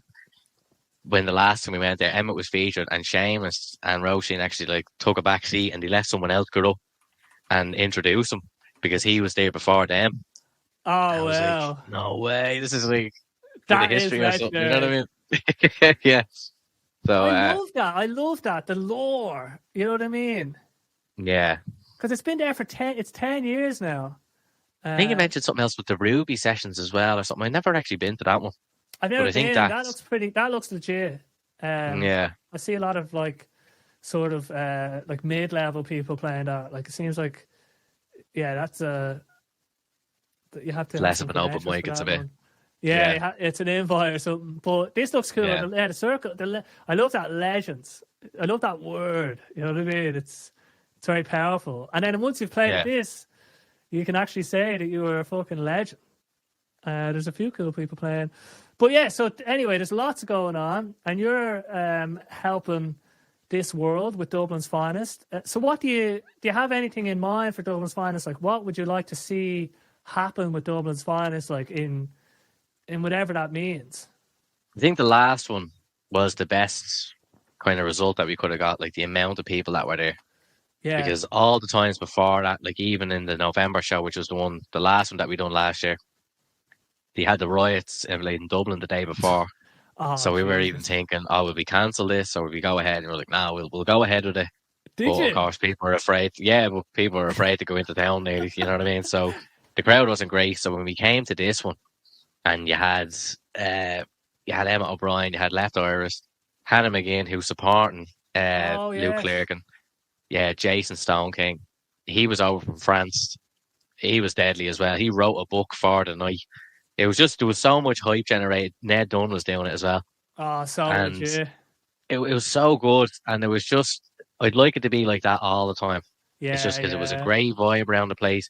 People were giving their tenors, and I was able to actually pay acts at the end of it and say, here's money, and also I'm going to send you on your video to do what you want with it, type thing. Yes. So I think that's just a good way of doing it. And I'm thinking about trying to bring a couple of more cameras, recording everything, and then just putting stuff together for them, you know, that way. But that's kind of the next level, I suppose. Yeah. Is updating it a bit. Yeah. Well, obviously it will evolve over time, but I think that style of before and after the gig, all that would be very cool to apply to this. And because it is once a month, it means that the workload is probably a bit more manageable. Obviously, I know it's hard, especially when you're just trying to like actually do a real job and everything else to put time to this. But the fact that it is once a month does make it seem a bit more doable if you're going to do something with it. You know what I mean? No, it does, yeah. And I was even thinking, like, because I do like the hosting side of things, and like being able to just do a little poem here and there. But I like going to the gigs, like even when I asked you to do it, like Leon and the Dublin writer Steve McGuire, he was kind of looking at me because I was just singing along to all your songs. You know what I mean? Because I do. I appreciate all your support as well, man. I think you're one of my greatest supporters, if not the greatest. Yeah, so number one on Spotify. That's legit. Yeah, that is legit. And anyway. Really I was actually surprised at that because I have the CD in the car as well, and I was playing. Everything was in the car. I was playing the CD. So, for fuck's sake, man! But it was just going in and out of town. Yeah, I think I was trying to learn it before the gig as well. But, like when I was stuck, I could just see you singing the songs. I was like, how? Because you know what's funny, right? I know I have friends that they know certain parts of the song, and someone has said that they know, I know all the words, but it's just like, I know you don't really. You don't have to say you know all the words, because I know what it means to know all the words. And like, you can know, it's okay to not know all the words. You know what I mean? But I remember looking at someone and like, they knew a bit, but then I was looking at them for another part and like, they were kind of like, they didn't know it, and like, it was fine, but it's because they committed to knowing it, and it's like it was so funny looking right at them and just seeing that they didn't have a clue. A little test. And, but anyway, I think you were brilliant, man, that night. It was just very get me all the confidence in the world. But yeah, so you enjoy going to the gigs. I get that as well. Yeah, no, you have to. I like going to the gigs, seeing people do well, and because people have said it before, like even lads that were in the rap scene. Like Heavy Kevy, actually, Kev Kennedy, he was kind of saying it's a bit more competitive nearly because they're always like, I'm the best, I'm this, you know what I mean? Whereas the bravado of it, it kind of comes with it, that way. But I do kind of like just say what you're saying, and there's different styles all over the place. Like you have me kind of being more jokey, and there's a few people doing that, but like the majority is kind of like serious stuff. Yeah, but I like kind of all the different styles, that way. Oh yeah, I just deadly. Open your palette. Yeah, he is cool. He has. Is he the guy? He had a poem about the bookies. The bookies. Yeah. Paddy Powers, Lonely Hearts. Lonely Hearts. Yeah, deadly. Yeah, he was brilliant. At the end of June, I asked him to do that one because they were going around the circle. I was like, do you want to do that one? And he done that one, He had deadly ones. Very good. There's some great people out there. But hopefully, with the likes of Dublin's Finest and all your future endeavours, you'll get to shed, I guess, a bit more light onto this wonderful, vibrant scene. Yeah, and the fact that I've said a couple of things to you means that I have to kind of carry through with them myself, because I do kind of put things on the long finger. So I think... I don't need to tell me about that, man. But yeah, no, and I appreciate what you're doing, and it's great, and I think... And it's great to see Sinead are doing their own open mic as well, because hopefully that means there's just more demand for this type of thing. And I guess the more we can kind of contribute to the ecosystem, the better it'll be for all the fish swimming around in it.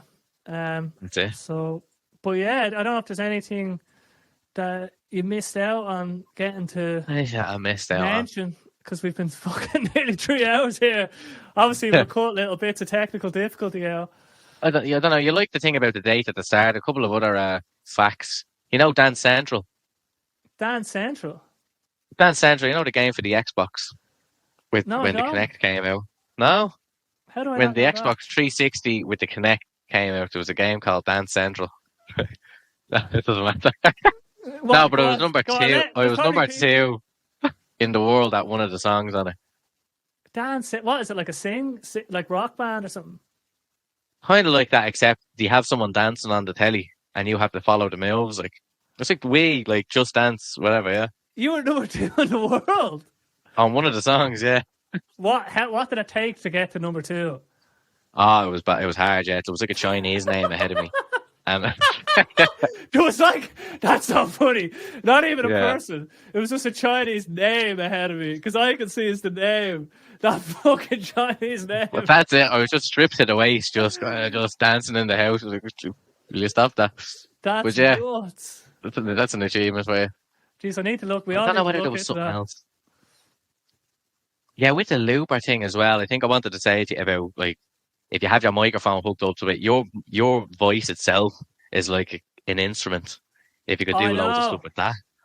I know. Like Mark Ripple, like he'll start off by just going ooh ba ba ba ooh ba ba ba You ooh have that down, like, you boom know what I mean? ba ba ba boom, and then he'll loop that. You know what I mean? And I'm getting a little bit into beatboxing because there's a website you can actually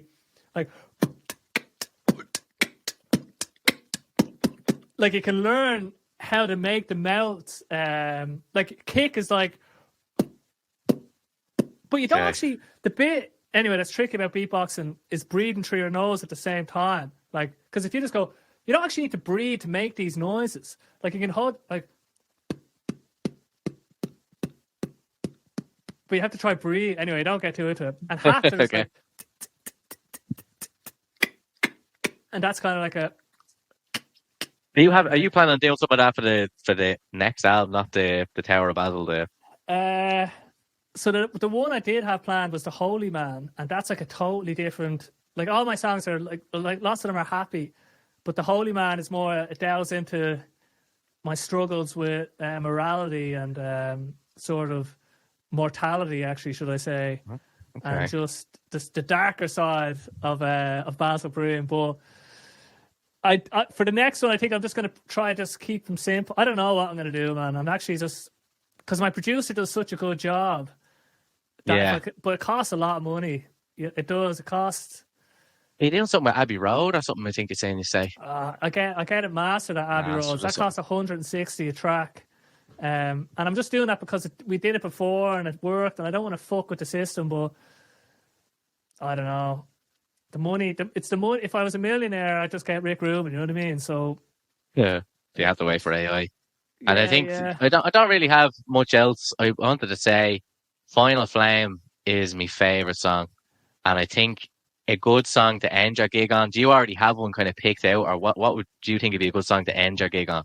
So just on that topic, on the last gig I did, I just played the album through, but I don't think I'll ever do that again. Just because I think doing it once was good, but even for the next album, I think it's just I want to have a good set list and a good energy throughout. In my head, "Taking Over the World" is my end song. What do you think? Yeah. I think By the Way is a good end song. Yeah. Because I think if you had like a big, I was picturing it kind of like in a big field, like loads of people, and they're singing like the part at the end. Yeah.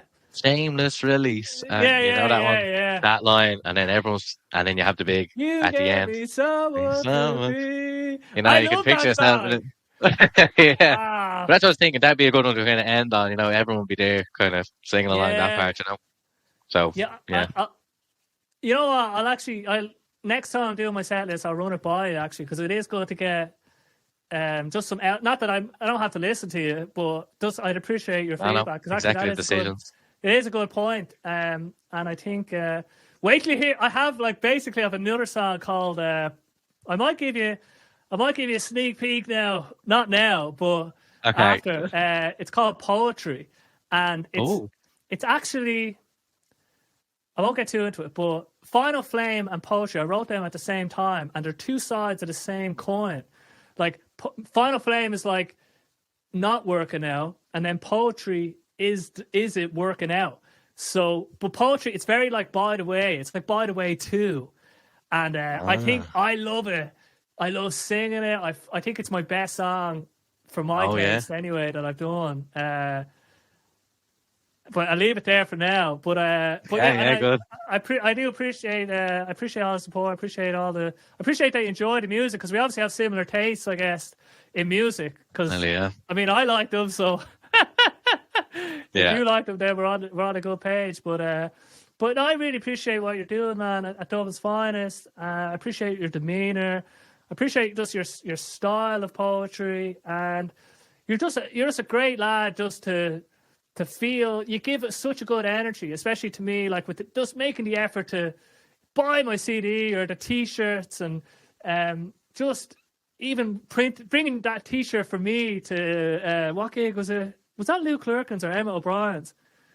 It was one of us hosting, yeah. With my name on it, was it? I just love that. We're like making it funny. I remember, I just like your energy and your effort and your willingness to put yourself out there, even when it comes to this recording stuff. I guess because that's like that is a barrier for people, and it's great that if you've built up a tolerance to that, doing these other types of videos with the gigs and stuff, like.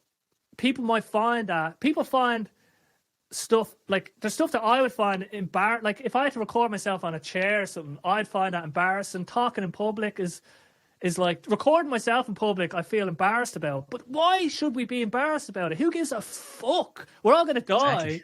So Exactly. if you've already broken through that barrier, then it's a superpower, and you should really lean into it. I think I will, yeah. I definitely will. Yeah. So big things to come. Big things from Jimbo. You heard it all here first. And we've just hit 3 hours on the full podcast, but we are going to have to call some technical difficulties out. Hopefully next time I'll get to play these videos.